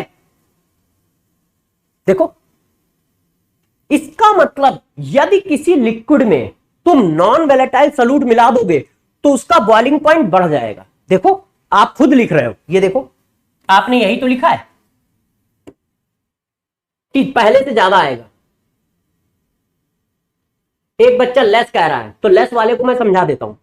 देखो, हमारे पास इतनी वेपर बनी है भाई, वेपर ज्यादा होगी तो वेपर प्रेशर ज्यादा होगा। तो अभी कितनी वेपर है? 600 mmHg के बराबर।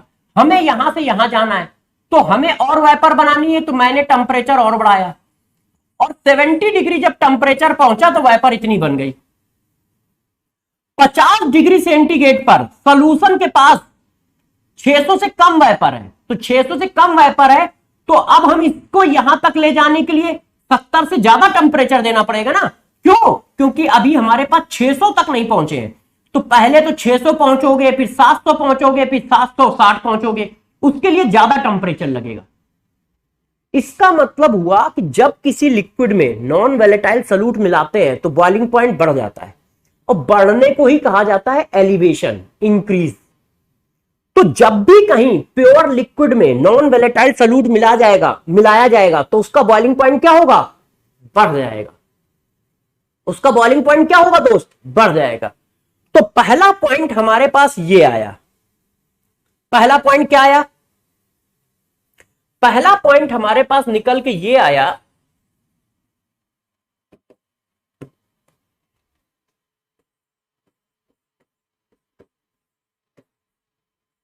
क्या, कि boiling point of solution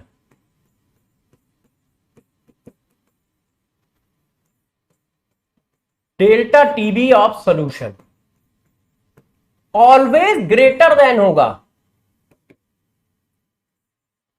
boiling point of solvent से।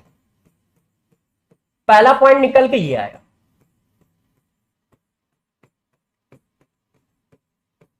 क्यों? क्योंकि नॉन वेलेटाइल सॉल्यूट मिलाने से बॉइलिंग पॉइंट इंक्रीज करता है। हाँ, नॉन वेलेटाइल सॉल्यूट मिलाने से बॉइलिंग पॉइंट इंक्रीज करता है। 24 नंबर आएगा CSD, बिल्कुल सही है, 24 नंबर।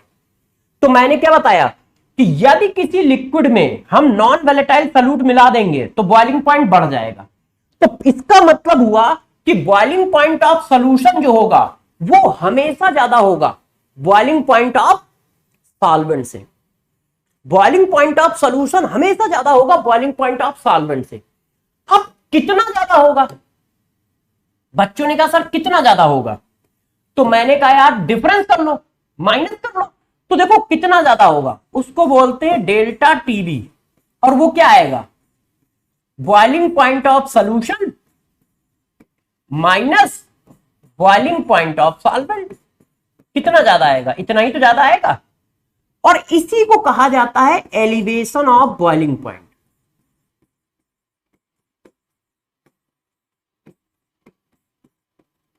इसी को कहा जाता है एलिवेशन ऑफ बॉइलिंग पॉइंट। किसी ने कहा भाई कितना ज्यादा आएगा? तो मान लो वाटर है, वाटर का केस ले लेते हैं। आप देखो चाय बनाना सिखा देता हूं, चाय बनाना सिखा देता हूं अच्छे से। वाटर का बॉइलिंग पॉइंट 100 डिग्री सेंटीग्रेड होता है। यदि वाटर में शुगर डाल दोगे, चीनी डाल दोगे ना, तो अब हो गया वो सोल्यूशन। और चीनी आपको मैंने कल बताया था नॉन वेलेटाइल है, मतलब वो वाइपर नहीं बनाती शुगर। तो अब जो वाटर 100 डिग्री सेंटीग्रेड पे बॉयल हो रहा था, अब वो 100 से ज्यादा होगा। सपोज करो 102 पे बॉयल हो रहा है, अब वो 100 से ज्यादा टेम्परेचर पे बॉयल होगा। सपोज करो 102 पे बॉयल हो रहा है, तो डेविएशन कितना आया, मतलब कितना बढ़ गया? Elevation of boiling point. Elevation of boiling point का मतलब कितना बॉइलिंग पॉइंट बढ़ गया। तो 2 बढ़ा ना, तो तुमने कैसे निकाला? 102 माइनस 100। 102 किसका है? सोल्यूशन का। 100 किसका है? सॉल्वेंट का। बस यही बात लिख दी।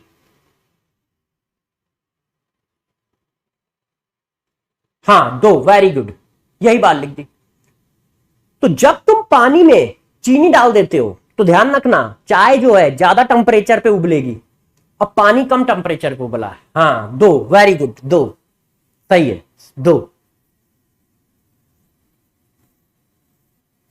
हाँ 2 डिग्री बिल्कुल सही है, 2 डिग्री। तो डेविएशन कैसे पता चला? एलिवेशन कितना बढ़ा? कितना बढ़ा? सॉल्यूशन का बॉइलिंग पॉइंट माइनस सॉल्वेंट का बॉइलिंग पॉइंट कितना बढ़ा, ये हमको ऐसे पता चल जाएगा।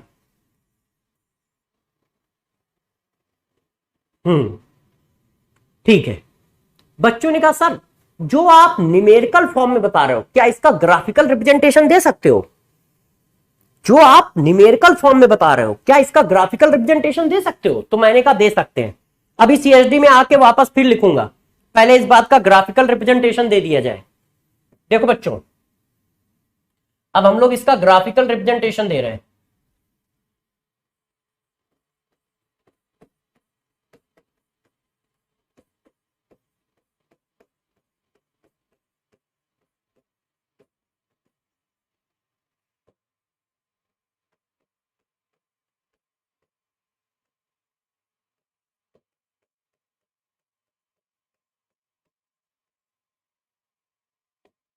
अब हम लोग इसका ग्राफिकल रिप्रेजेंटेशन देंगे। कैसे?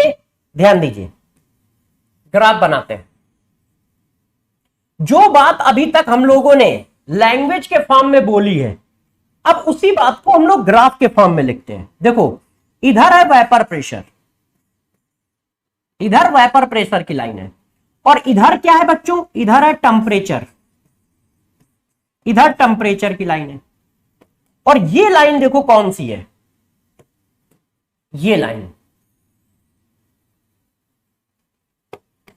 ये लाइन है 1 एटमॉस्फेयर प्रेशर की।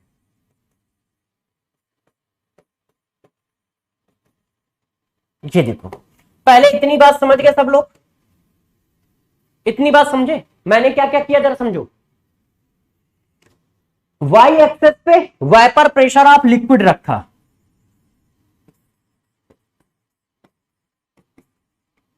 वाई एक्सिस पे वेपर प्रेशर ऑफ लिक्विड या सॉल्यूशन, एक्स एक्सिस पे टेम्परेचर। और ये क्या है, 1 एटमॉस्फेयर प्रेशर की लाइन है, मतलब यहां पर 1 एटमॉस्फेयर है, ये 1 एटमॉस्फेयर वैल्यू है। इसका मतलब यहां से यहां तक की वैल्यू कितनी है, 1 है कि नहीं, ये 1 एटमॉस्फेयर है। 1 एटमॉस्फेयर का मतलब क्या होता है, 760 mm। बच्चों ने कहा हाँ। अब देखो ग्राफ बनाते हैं, क्या होगा, बॉइलिंग पॉइंट की डिफिनीशन क्या है, टेंपरेचर बढ़ाओगे वेपर प्रेशर बढ़ेगा, टेंपरेचर बढ़ाओगे वेपर प्रेशर बढ़ेगा, टेंपरेचर बढ़ाओगे वेपर प्रेशर बढ़ेगा। जैसे ही वेपर प्रेशर एटमॉस्फेरिक प्रेशर के बराबर हो जाएगा, उस समय जो टेंपरेचर होगा वो बॉइलिंग पॉइंट होगा, है। तो अब जरा देखो, ध्यान दीजिएगा, हम टेंपरेचर बढ़ाते चले जा रहे हैं, कोई लिक्विड है, किसी लिक्विड का टेंपरेचर बढ़ाते चले जा रहे हैं, टेंपरेचर बढ़ाते जा रहे हैं, वेपर प्रेशर बढ़ता जा रहा है, टेंपरेचर बढ़ाते जा रहे हैं, वेपर प्रेशर बढ़ता जा रहा है, टेंपरेचर बढ़ाते जा रहे हैं, वेपर प्रेशर बढ़ता जा रहा है।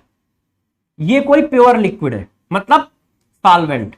अभी हम सॉल्वेंट का ग्राफ खींच रहे हैं, टेंपरेचर बढ़ाते गए वेपर प्रेशर बढ़ता गया, टेंपरेचर बढ़ाते गए वेपर प्रेशर बढ़ता गया, टेंपरेचर बढ़ाते चले गए वेपर प्रेशर बढ़ता गया। अब इस पॉइंट पे क्या हुआ, इस पॉइंट पे लिक्विड का वेपर प्रेशर और एटमॉस्फेरिक प्रेशर आपस में बराबर हो गए। भाई इस पॉइंट पे क्या हुआ, इस पॉइंट पे क्या हो गया, इसका वेपर प्रेशर और एटमॉस्फेरिक प्रेशर बराबर हो गए। इसका मतलब इस पॉइंट पे ये काम हुआ है कि वेपर प्रेशर ऑफ लिक्विड बराबर हो गया है किसके, एटमॉस्फेरिक प्रेशर के। और जब vapour pressure of liquid atmospheric pressure के बराबर हो जाएगा, तो वहां पर जो बॉइलिंग पॉइंट आएगा, इस जगह पे क्या आया, बॉइलिंग पॉइंट ऑफ सॉल्वेंट। उस जगह पे जो टेंपरेचर होगा वो बॉइलिंग पॉइंट ऑफ सॉल्वेंट होगा। यहां से यहां तक की value boiling point of solvent है, ये वैल्यू है कि नहीं, इतनी बात सही है। अच्छा, बच्चा पूछ रहा है ग्राफ सर पैराबोलिक क्यों है ना? देखो यार, ये एक रिप्रेजेंटेशन है, और जो इसकी इक्वेशन आती है ना टेंपरेचर के साथ, वो पैराबोलिक टाइप की इक्वेशन आती है, स्ट्रेट लाइन इक्वेशन नहीं आती है, इसलिए पैराबोलिक ग्राफ है, इसलिए पैराबोलिक ग्राफ है। यदि कोई बच्चे कहे सर ऐसी इक्वेशन कहां देखी है, तो तुम्हें ध्यान होगा जब वेपर प्रेशर ऑफ सॉल्यूशन पढ़ाया था, तो वहां टेंपरेचर और वेपर प्रेशर में इक्वेशन बनाई थी। तो ध्यान है वो इक्वेशन क्या थी, log K2 upon K1 vapour pressure, log P1 upon log P2 upon P1 equal to delta H vaporisation, bracket के अंदर 1 upon T1 minus 1 upon T2। तो वो इक्वेशन कैसी है, वो इक्वेशन क्या है, पैराबोलिक टाइप की है। इसी वजह से हम लोग ऐसा खींचते हैं, और वैसे इससे अपने को कोई लेना देना नहीं है। क्यों, केमिस्ट्री में जो ग्राफ बनाया जाता है वो वे ऑफ रिप्रेजेंटेशन है, एक्चुअल वैल्यू पे ग्राफ नहीं बनता है। मगर यदि किसी बच्चे ने पूछा है कि ये पैराबोलिक क्यों है, तो उसका रीजन बता दिया है। आपको ये इक्वेशन बताई थी, वेपर प्रेशर और टेंपरेचर के बीच में रिलेशन की, ध्यान है किसी बच्चे को, पहली ये देखो ये। अब ये इक्वेशन कैसी है, लगभग पैराबोलिक है, इसको आप सिंप्लीफाई करोगे तो वही आएगी, इस वजह से ऐसा है। और वैसे इसकी कोई जरूरत नहीं है। पहले आप बताओ ये थीम समझ पाए हो, जो मतलब जरूरत की चीज है वो समझ पाए हो क्या, टेंपरेचर बढ़ाते गए तो सॉल्वेंट का वेपर प्रेशर बढ़ता गया, टेंपरेचर बढ़ाते गए सॉल्वेंट का वेपर प्रेशर बढ़ता गया, टेंपरेचर बढ़ाते गए सॉल्वेंट का वेपर प्रेशर बढ़ता गया, और यहां पर सॉल्वेंट का वेपर प्रेशर 1 एटमॉस्फेरिक प्रेशर के बराबर हो गया। और जहां पर सॉल्वेंट का वेपर प्रेशर एटमॉस्फेरिक प्रेशर के बराबर हो जाएगा, उस समय जो टेंपरेचर की रीडिंग है वही बॉइलिंग पॉइंट ऑफ सॉल्वेंट होगा। ये बात समझ गए सब लोग, yes sir, yes sir, yes sir, ठीक है, very good, very good, very good. अच्छा, अब कहानी को थोड़ा और आगे बढ़ाते हैं, इसमें आर भी था नीचे, और यदि ओहो अब पूरा लिखा है तो सही लिख देता हूं, ये फार्मूला बनता है। अच्छा बच्चों, अब गौर समझिएगा, अब सॉल्यूशन का ग्राफ खींचो, अब सॉल्यूशन का ग्राफ खींचो। तो जरा बताओ, आपने अभी पढ़ाया है कि सॉल्यूशन का वेपर प्रेशर कम होता है और सॉल्वेंट का वेपर प्रेशर ज्यादा होता है, ये हम लोगों ने कल पढ़ा था, ध्यान है कि नॉन वोलेटाइल सॉल्यूट मिलाने से वेपर प्रेशर कम हो जाता है, नॉन वैलेटाइल सॉल्यूट मिलाने से वेपर प्रेशर कम हो जाता है, कल पढ़ा था, तभी तो पढ़ा था lowering of vapour pressure. Non volatile solute मिलाने से वेपर प्रेशर कम हो जाता है। तो अब बस मुझे ये बताओ, सॉल्यूशन की जो वेपर प्रेशर की लाइन होगी वो सॉल्वेंट से नीचे से जाएगी ना? क्यों? क्योंकि सॉल्वेंट का वेपर प्रेशर ज्यादा है और सॉल्यूशन का कम है। तो इसका मतलब सॉल्यूशन के वेपर प्रेशर की लाइन सॉल्वेंट के नीचे से जाएगी। ये बात कंफर्म है या नहीं?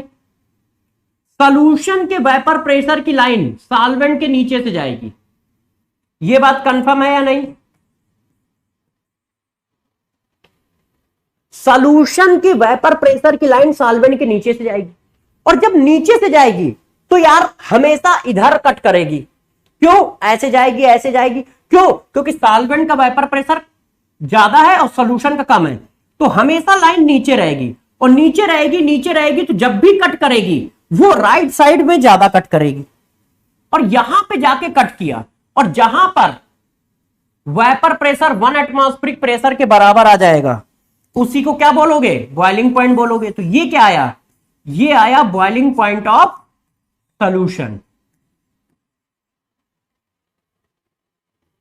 अब पहले ये बताओ, इतना ग्राफ सबको क्लियर है या नहीं? ये बताओ, ये ग्राफ सबको क्लियर है या नहीं?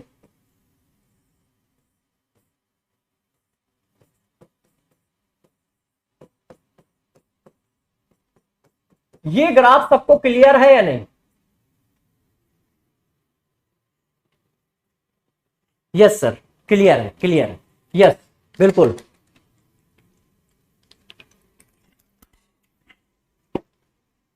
जो बात अभी लैंग्वेज के फॉर्म में चल रही थी, अब उसी बात को ग्राफ के फॉर्म में चला रहे हैं। अब जरा बताना बच्चों, सॉल्यूशन का बॉइलिंग पॉइंट कहां से कहां तक हो गया? तो सॉल्यूशन का बॉइलिंग पॉइंट यहां से लेके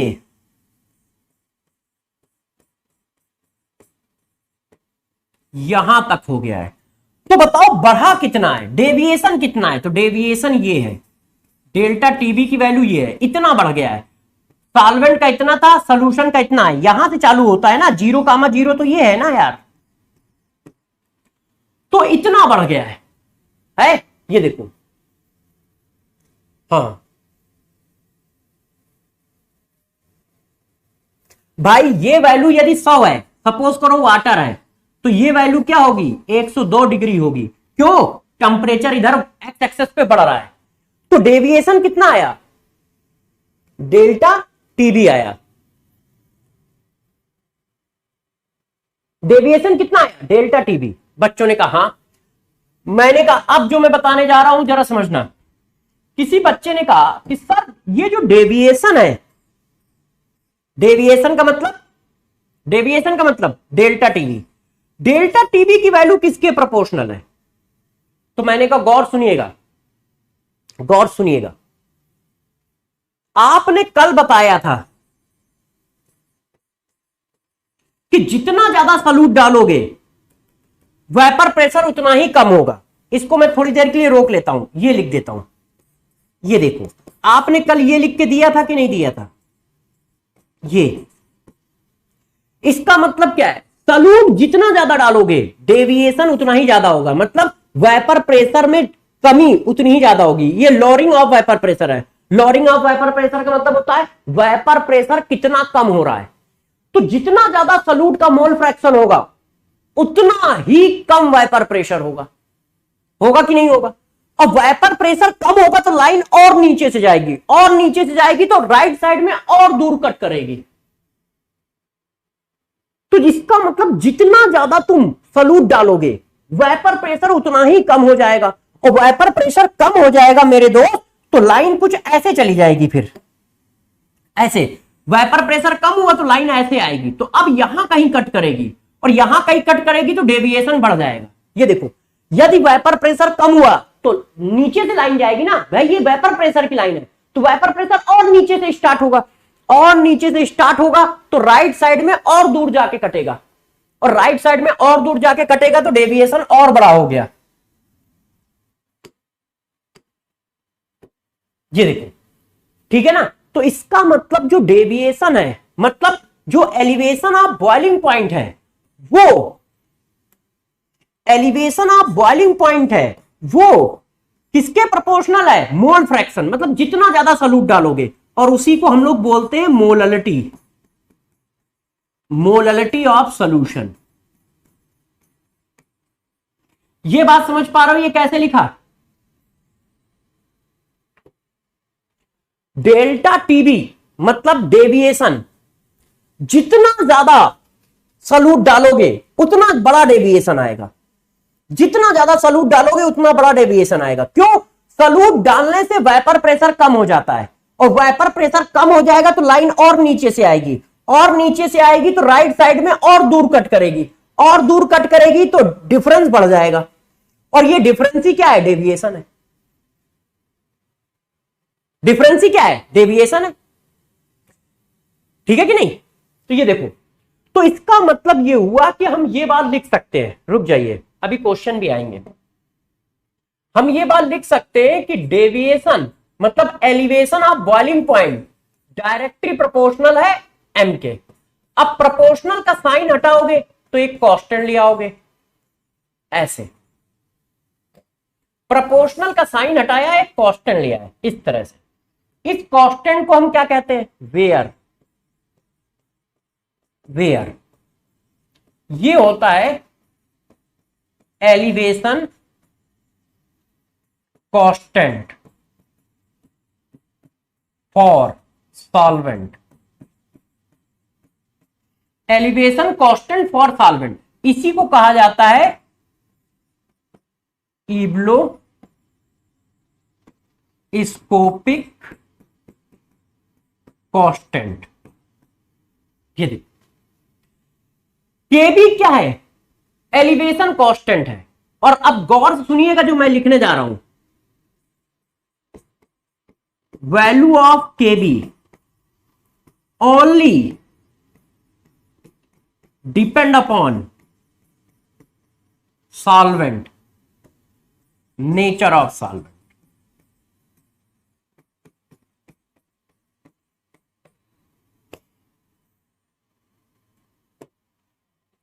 जो ये एलिवेशन कांस्टेंट है, सर एक मिनट, मोलरिटी ही क्यों ली गई है, अच्छा हाँ, किसी बच्चे ने पूछा है कि सर आपने मोलरिटी ही क्यों ली है। एक बच्चा पूछ रहा है कि सर आपने इसको मोलरिटी के प्रोपोर्शनल क्यों लिया है, मोल फ्रैक्शन के ले लो। मैंने कहा बात सही है, मोल फ्रैक्शन के भी ले सकते हो, मगर आप सोल्यूशन कैसा बना रहे हो, एक सॉलिड डाल रहे हो और एक लिक्विड है, तो एक सॉलिड डाल रहे हो एक लिक्विड डाल रहे हो, तो इस वजह से हम लोगों को मोलरिटी निकालना आसान होता है, इसलिए मोलरिटी के प्रोपोर्शनल लिया गया है। जर्नली क्या है, ये मोल ऑफ सॉल्यूट के प्रोपोर्शनल है। अब मोल ऑफ सॉल्यूट के बहुत सारे फॉर्म है, मोल ऑफ सॉल्यूट के कौन कौन से फॉर्म है, mole fraction, molality, mass percentage, तो ले कुछ भी सकते हो, मगर किसी एक को स्टैंडर्ड बनाकर फार्मूला प्रूफ किया जाता है। तो उन्होंने मोललिटी को स्टैंडर्ड बनाकर फार्मूला प्रूफ किया है। यदि कोई बच्चा delta TB directly proportional mole fraction of solute लिख दे तो भी गलत नहीं है, स्टेटमेंट सही है। वो बात अलग है कि एलिवेशन ऑफ बॉइलिंग पॉइंट का फार्मूला मोल फ्रैक्शन के टर्म में हमने प्रूफ नहीं किया है, मगर स्टेटमेंट में कोई गलती नहीं है। क्यों, क्योंकि elevation of boiling point mole of solute के डायरेक्टली प्रोपोर्शनल है। जितना ज्यादा सॉल्यूट डालोगे एलिवेशन उतना ही ज्यादा आएगा, मतलब डेविएशन उतना ही ज्यादा आएगा। सॉल्यूट को रिप्रेजेंट करने के कितने तरीके, तो सॉल्यूट को आप मोल फ्रैक्शन से भी रिप्रेजेंट कर सकते हो, मोललिटी से भी रिप्रेजेंट कर सकते हो, मास परसेंटेज से भी कर सकते हो। तो हम लोगों ने किसको सेलेक्ट किया, मोललिटी को सेलेक्ट किया। रीजन, क्योंकि एक सॉलिड एक लिक्विड है। मोल फ्रैक्शन जर्नली गैस के लिए डिफाइन किया जाता है। जब गैस होती है, गैस का मिक्सचर होता है, तब हमें यदि कहीं मोल डिफाइन करना होता है कंसंट्रेशन, तो हम वहां यूज करते हैं मोल फ्रैक्शन का। ठीक है, तब हम वहां यूज करते हैं मोल फ्रैक्शन का। तो यदि कोई बच्चा कह रहा है कि sir delta TB proportional to M क्यों लिया गया है, तो उसके पीछे रीजन ये, और वैसे delta TB proportional to mole of solute है। अब वो मोल ऑफ सॉल्यूट का कोई एक फॉर्मेट ले लो, तो कंसंट्रेशन का ये फॉर्मेट लिया जाता है। तो बच्चों ने कहा सर ठीक है। अब गौर से सुनते जाइएगा। हाँ बता तो दिया यार। बच्चे कह रहे हैं सर एक आध क्वेश्चन भी। मैंने कहा बिल्कुल क्वेश्चन होगा। अब एक एक करके बात सुन लो। अब सीएचडी लिखता हूं। सीएचडी अभी आधे बीच में ही छोड़े थे ना। अब देखो अगला नंबर का सीएचडी, अगला नंबर का सीएचडी देखो बच्चों, अगला नंबर का सीएचडी क्या है? KB only depend upon nature of liquid.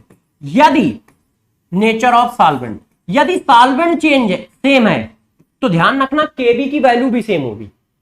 यदि सॉल्वेंट सेम है तो केबी की वैल्यू भी सेम होगी। केबी ऑलवेज सॉल्वेंट पे डिपेंड करता है, इस बात को ध्यान रखिएगा। केबी ऑलवेज सॉल्वेंट पे डिपेंड करता है। यदि सॉल्वेंट सेम है तो ध्यान रखिएगा केबी भी सेम होगा। सॉल्वेंट सेम है तो केबी भी सेम होगा। मैं लिख देता हूं हिंदी में एकदम, सॉल्वेंट सेम है दो सॉल्यूशन में तो दोनों के केबी सेम होंगे।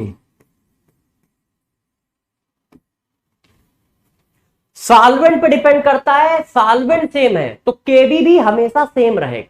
इतनी बात आप ध्यान रखिएगा। बच्चों ने कहा ठीक है। अभी हम सीडीएस और लिखेंगे, अभी सीडीएस खत्म नहीं हुआ है ना।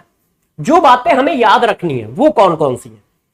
अब हम एक आध क्वेश्चन भी कर ले तो थोड़ा रिलैक्स हो जाए। हम लोग करते करते थक गए तो एक आध जरा क्वेश्चन भी मार लिया जाए। एक आध क्वेश्चन करेंगे तो थोड़ा सा अचीवमेंट समझ में आएगा कि हमने पढ़ा क्या है। पहला क्वेश्चन देखो जरा। At boiling point of solution the equilibrium present between. किसी सोल्यूशन के बॉइलिंग पॉइंट को जब हम डिफाइन करते हैं,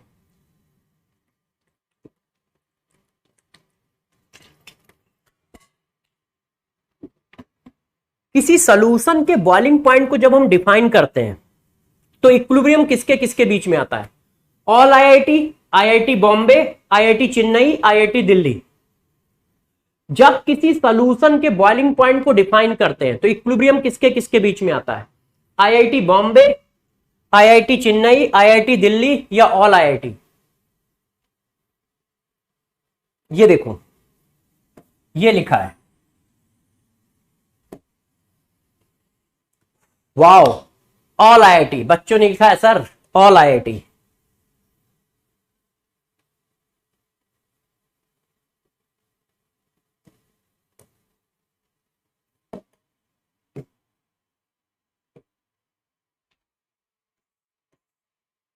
इक्विलिब्रियम किसके किसके बीच में आता है? सॉल्वेंट लिक्विड,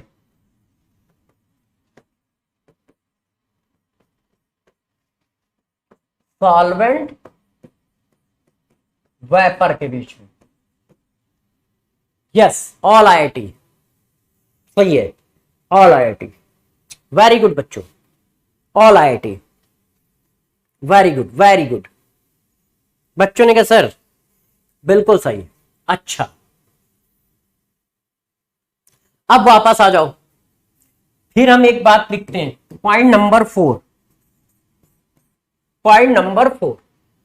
अच्छा यहां पे पॉइंट नंबर 4 जरा समझिए, अच्छे से समझिएगा। पॉइंट नंबर 4, वेरी गुड बच्चों, ऑल आईआईटी सही है, सही है, मस्त चल रहे हो। ऑल आईआईटी आंसर होगा, सही है।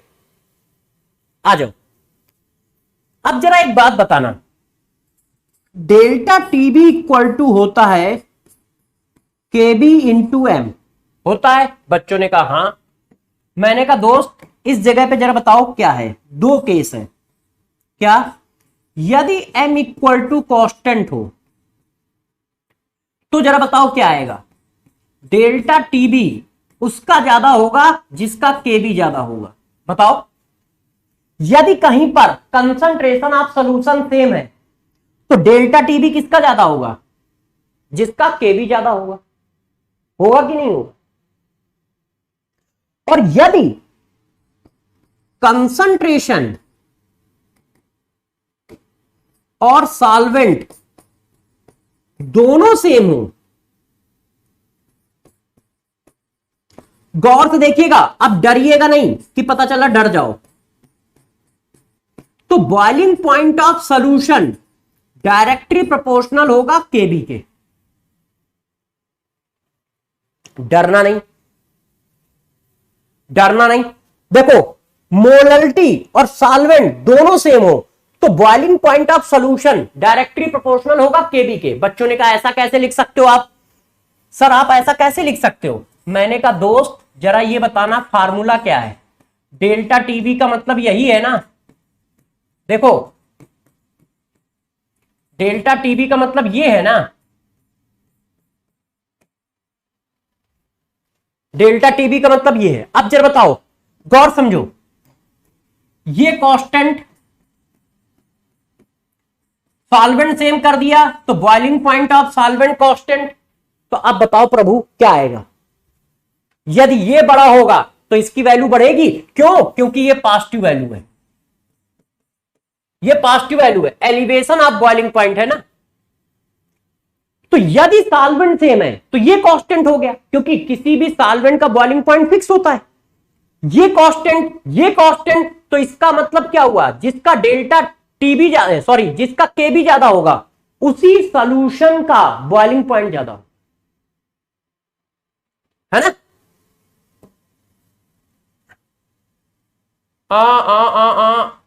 नहीं, ये पॉइंट ना लिखो, ये पॉइंट ना लिखिएगा बच्चों, ये पॉइंट थोड़ा सा गड़बड़ है। क्यों? क्योंकि सॉल्वेंट सेम कर दिया।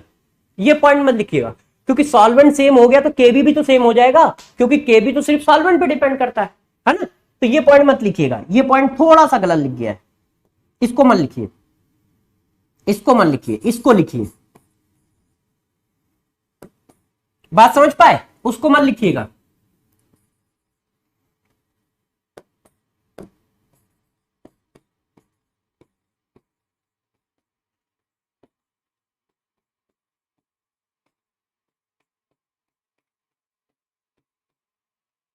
उसको मत लिखिएगा, वो थोड़ा सा गलत लिख गया है, वो गलत लिख गया था। जानते हो क्यों? क्योंकि यदि सॉल्वेंट भी सेम कर दिया तो केबी भी तो सेम हो जाएगा, है ना। तो वो पॉइंट वैलिड नहीं है। बात समझ पाए भाई? देखो ऐसे लिखा था, गौर समझिए, ऐसे delta TB equal to this.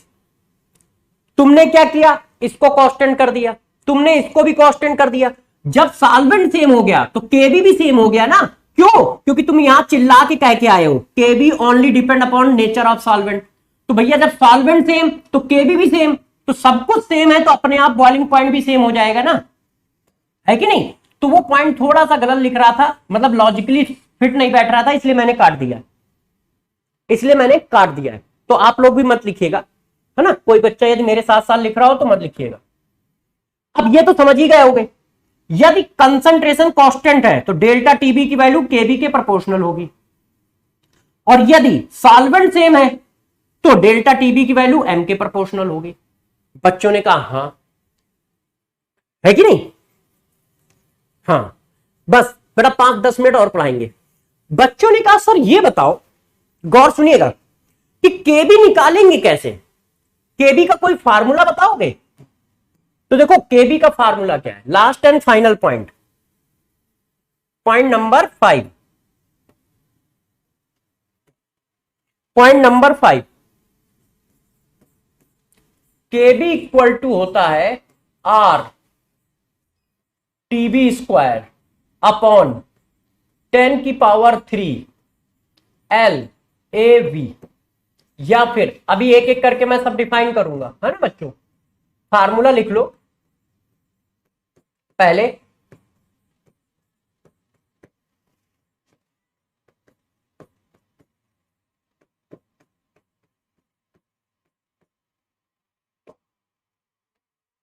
ये देखो बच्चों ने कहा कौन कौन क्या क्या है, तो वेयर, वेयर जरा समझिएगा, डेल्टा टीबी क्या है? ये है boiling point of solvent. R क्या है? आर है यूनिवर्सल गैस कांस्टेंट, जो आपने गैसियस स्टेट में पढ़ा है।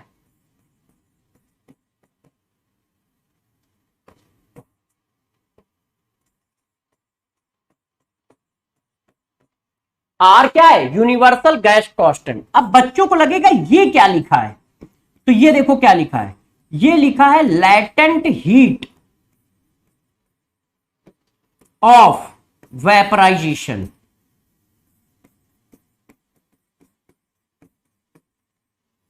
Of solvent, latent heat of vaporisation of solvent मतलब क्या होता है?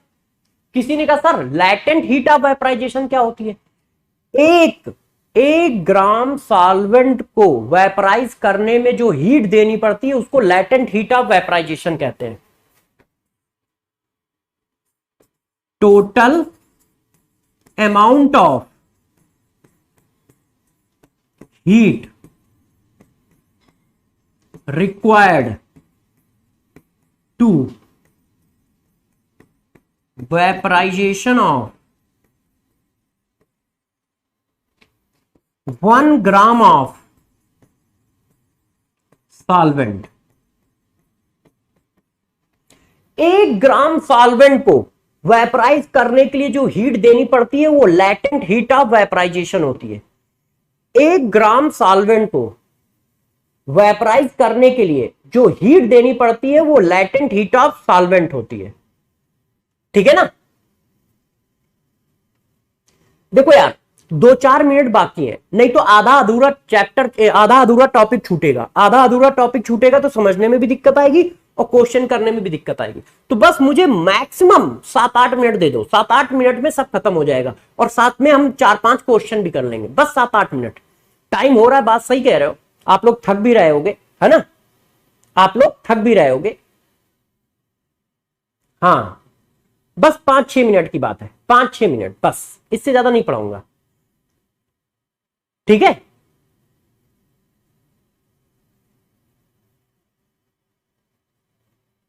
हाँ 5-6 मिनट बस। देखो लैटेंट हीट ऑफ वेपराइजेशन का मतलब क्या है? लैटेंट हीट का ऑफ वेपराइजेशन का मतलब है 1 ग्राम लिक्विड को वेपराइज करने में जो 1 ग्राम लिक्विड को वेपराइज करने में जो हीट देते हो उसी को लैटेंट हीट ऑफ वेपराइजेशन कहते हैं। अब ये क्या है?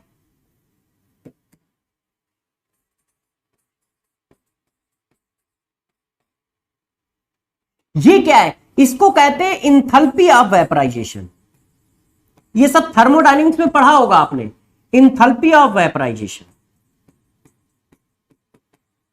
ये पॉइंट आपने थर्मोडायनेमिक्स में पढ़े हैं, मगर फिर भी मैं डिफाइन कर देता हूं। इसका मतलब क्या है?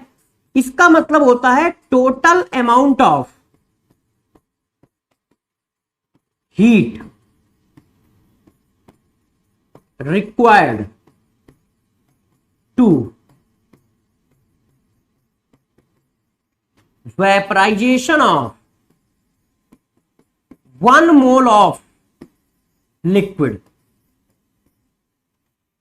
1 ग्राम लिक्विड को वेपराइज करने में जो हीट देते हो उसको कहते हैं लैटेंट हीट ऑफ वेपराइजेशन, और 1 मोल को वेपराइज करने में जो हीट देते हो उसको बोलते हैं इंथैल्पी ऑफ वेपराइजेशन। उसको क्या बोलते हैं? Enthalpy of vaporisation. ये देखो enthalpy of vaporisation. 1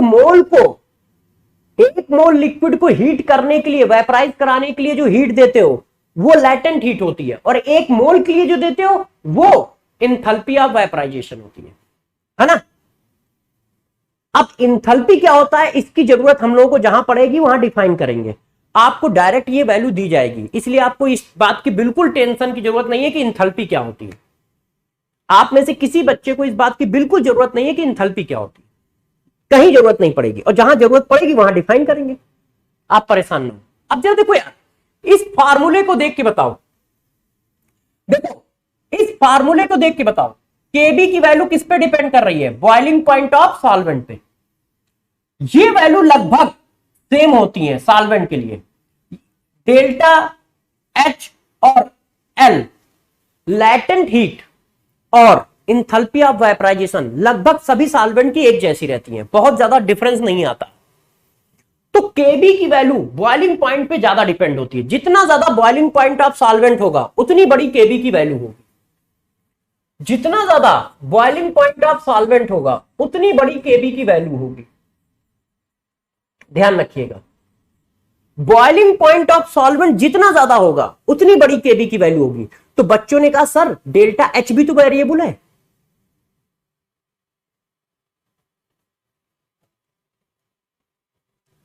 delta H भी तो वेरिएबल है, डेल्टा एच भी वेरिएबल है, एल भी वेरिएबल है। तो मैंने कहा उनकी वैल्यू सॉल्वेंट के लिए लगभग कांस्टेंट चलती है।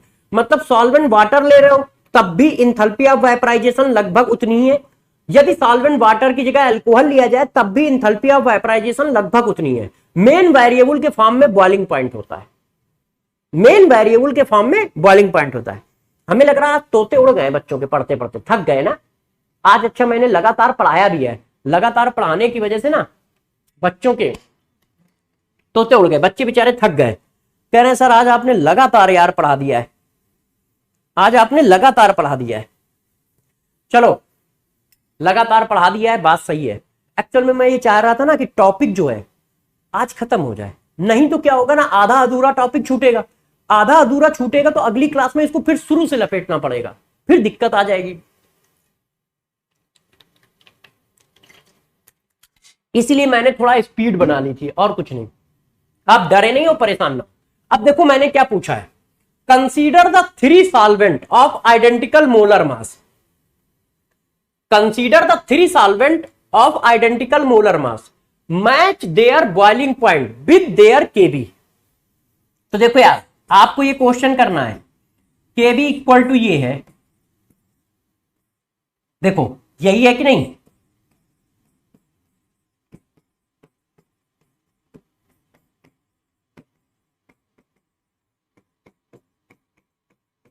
यही तो है। अब बताओ ये कांस्टेंट, ये नंबर है, ये कांस्टेंट और ये मैंने कह दिया है कांस्टेंट। तो इसका मतलब जिसका बॉइलिंग पॉइंट ज्यादा उसी का केबी ज्यादा। ये कांस्टेंट क्यों है, ये देखो उन्होंने लिख दिया है कि तीनों सॉल्वेंट के मोलर मास सेम है। तो बताओ कौन किसके साथ मैच करेगा। केबी सबसे ज्यादा किसका है, इसका। तो इसका मतलब बॉइलिंग पॉइंट भी इसका ज्यादा होगा, ये इसके साथ मैच करेगा, है कि नहीं। अच्छा फिर किसका है केबी, फिर किसका है इसका, तो ये इसके साथ मैच करेगा। फिर सबसे कम केबी इसका, तो सबसे कम बॉइलिंग पॉइंट इसका। ऐसे आएगा, आएगा कि नहीं आएगा। Yes very good very good. क्यों, क्योंकि केबी जो है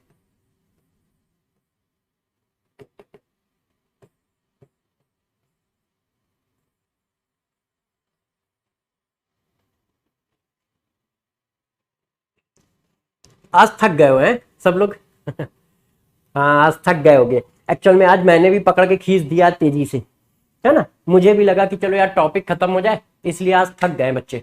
कोई बात नहीं, बस 2 मिनट और लूंगा। कर लोगे कि नहीं कर लोगे। हाँ वेरी गुड।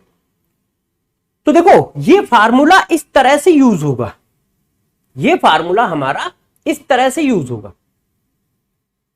अब जरा देखिए, अब देखो ये क्वेश्चन आईआईटी में आया है, अब इसको करके देखो, आराम से क्वेश्चन होंगे तुमसे।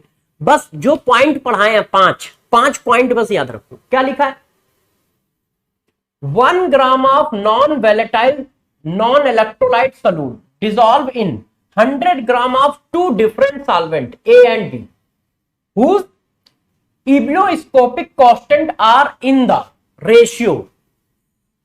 ये क्या है, केबी ऑफ ए है, ये क्या है, केबी ऑफ बी है। क्यों, सॉल्वेंट अलग अलग है। The ratio of elevation in boiling point. अब बताओ सॉल्यूट सेम है और सॉल्वेंट का अमाउंट सेम है, तो फार्मूला क्या होता है, ये होता है। अब ये तो कांस्टेंट हो गया, क्यों, दोनों का मास सेम, सॉल्यूट का मास भी सेम, सॉल्वेंट का मास भी सेम, तो यार मोलरिटी भी सेम आएगी। तो अब क्या होगा,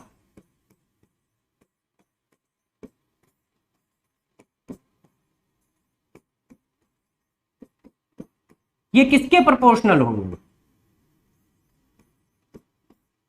ऐसा ही तो होगा, बताओ होगा कि नहीं होगा? बच्चों ने कहा बिल्कुल होगा। अब इसकी वैल्यू कितनी दी है? पहले से दी है, तो इसकी वैल्यू भी 1/5 आएगी। हाँ, सी फॉर IIT चेन्नई। सही है, सही है, सही है, सही है, अब सही चल रहे हो।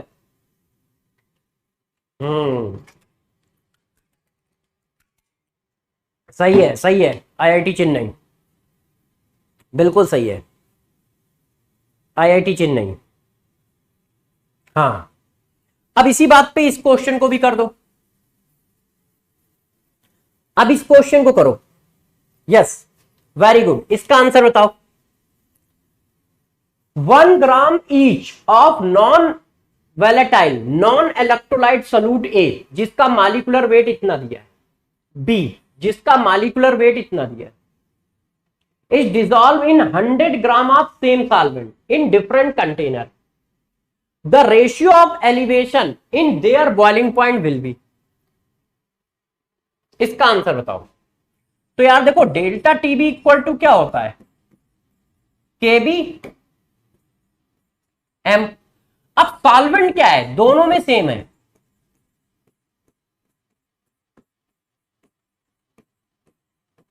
और सॉल्वेंट सेम है तो केबी भी सेम होगा।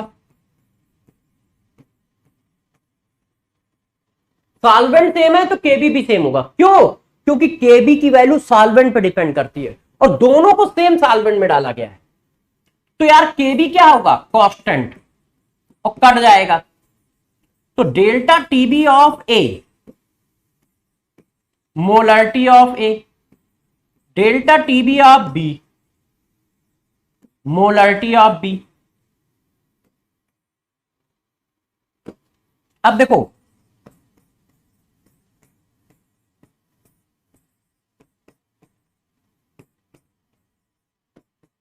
अब ए की मोलरिटी क्या होगी?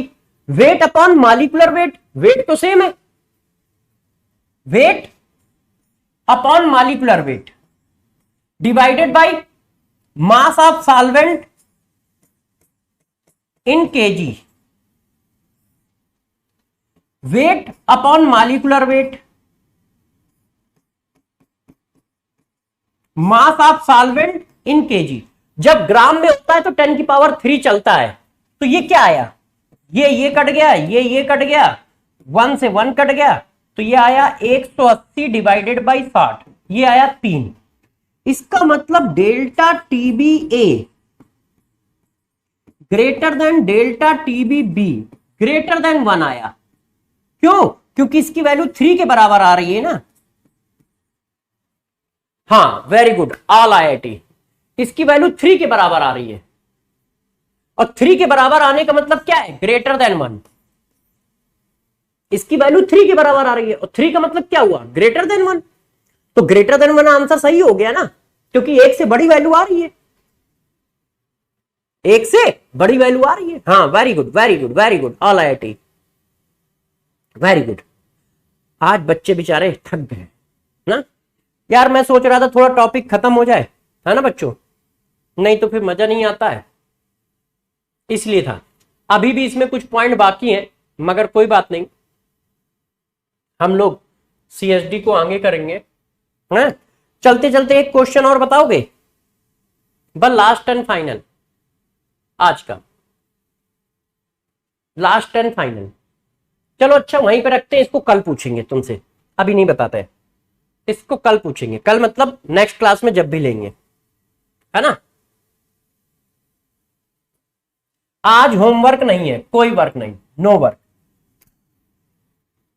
आज आपको करना क्या है? देखो, कोई भी बच्चा एलिवेशन ऑफ बॉइलिंग पॉइंट के क्वेश्चन ना करना। अभी इसको कल मतलब नेक्स्ट क्लास में ना इसको थोड़ा सा रिवाइज करा दूंगा। नेक्स्ट क्लास में एलिवेशन ऑफ बॉइलिंग पॉइंट को थोड़ा सा रिवाइज करा दूंगा। तो कोई भी बच्चा एलिवेशन ऑफ बॉइलिंग पॉइंट के क्वेश्चन नहीं करिएगा। आप राउल्ट्स लॉ के क्वेश्चन लगाओ, और उससे पहले की थ्योरी के क्वेश्चन लगाओ। कल जो आपको डीपीपी मिली थी उस डीपीपी को करिए, और उससे पहले जो मैंने मॉड्यूल के क्वेश्चन लिख के दिए थे कि कौन कौन से करना है वो करिएगा, है ना। तो कल हम लोग इसी क्वेश्चन से शुरुआत करेंगे, कल का मतलब मंडे को, ठीक है। और आज आप लोग बहुत थक गए होंगे क्योंकि लगातार सिर्फ आज क्लास में पढ़ाई हुई है ना। 2 मिनट भी मैंने सांस ली नहीं है, और ना 2 मिनट मैंने ली है और ना आपको लेने दी है। तो भाई यार देखो, आईआईटी है तो थोड़ा बहुत तो कभी ना कभी मेहनत ज्यादा करनी ही पड़ेगी। ऐसे आईआईटी थोड़ी निकलेगा है कि तुमने बस एडमिशन ले लिया तो आईआईटी निकल जाएगा, ऐसे कैसे चलेगा। तो मेहनत तो देखो यार करनी पड़ेगी, आपको भी हमको भी मेहनत करनी पड़ेगी, आपको भी हमको भी। तो कभी कभी ऐसे दिन आएंगे कि पूरा टाइट स्टडी होगी, पूरी जान लगा के हम लोग दोनों लोग स्टडी करेंगे। और कभी कभी ऐसा भी आएगा कि आपको हंसते खेलते स्टडी कराएंगे, ठीक है। तो नेक्स्ट क्लास में फिर मिलेंगे, तब तक के लिए आप क्या करें, अपना ध्यान रखें, पढ़ाई करते रहें, और सभी फ्यूचर इंजीनियर को all the best for future. मेहनत करते रहिए, डरिए नहीं, ठीक है, डरिए नहीं, पढ़ाई करते रहिए, सब अच्छा होगा। और no pain no gain, no pain no gain. Bye bye बच्चों। हाँ, मेहनत करो, सब कुछ मिलेगा। जीवन जरूर, मतलब जीवन में संघर्ष है, मगर संघर्ष करोगे तभी सक्सेस भी हाथ आएगी, नहीं तो नहीं आएगी, ठीक है। तो नेक्स्ट क्लास में मिलते हैं, तब तक के लिए इतना ही कहते हैं, ऑल द बेस्ट।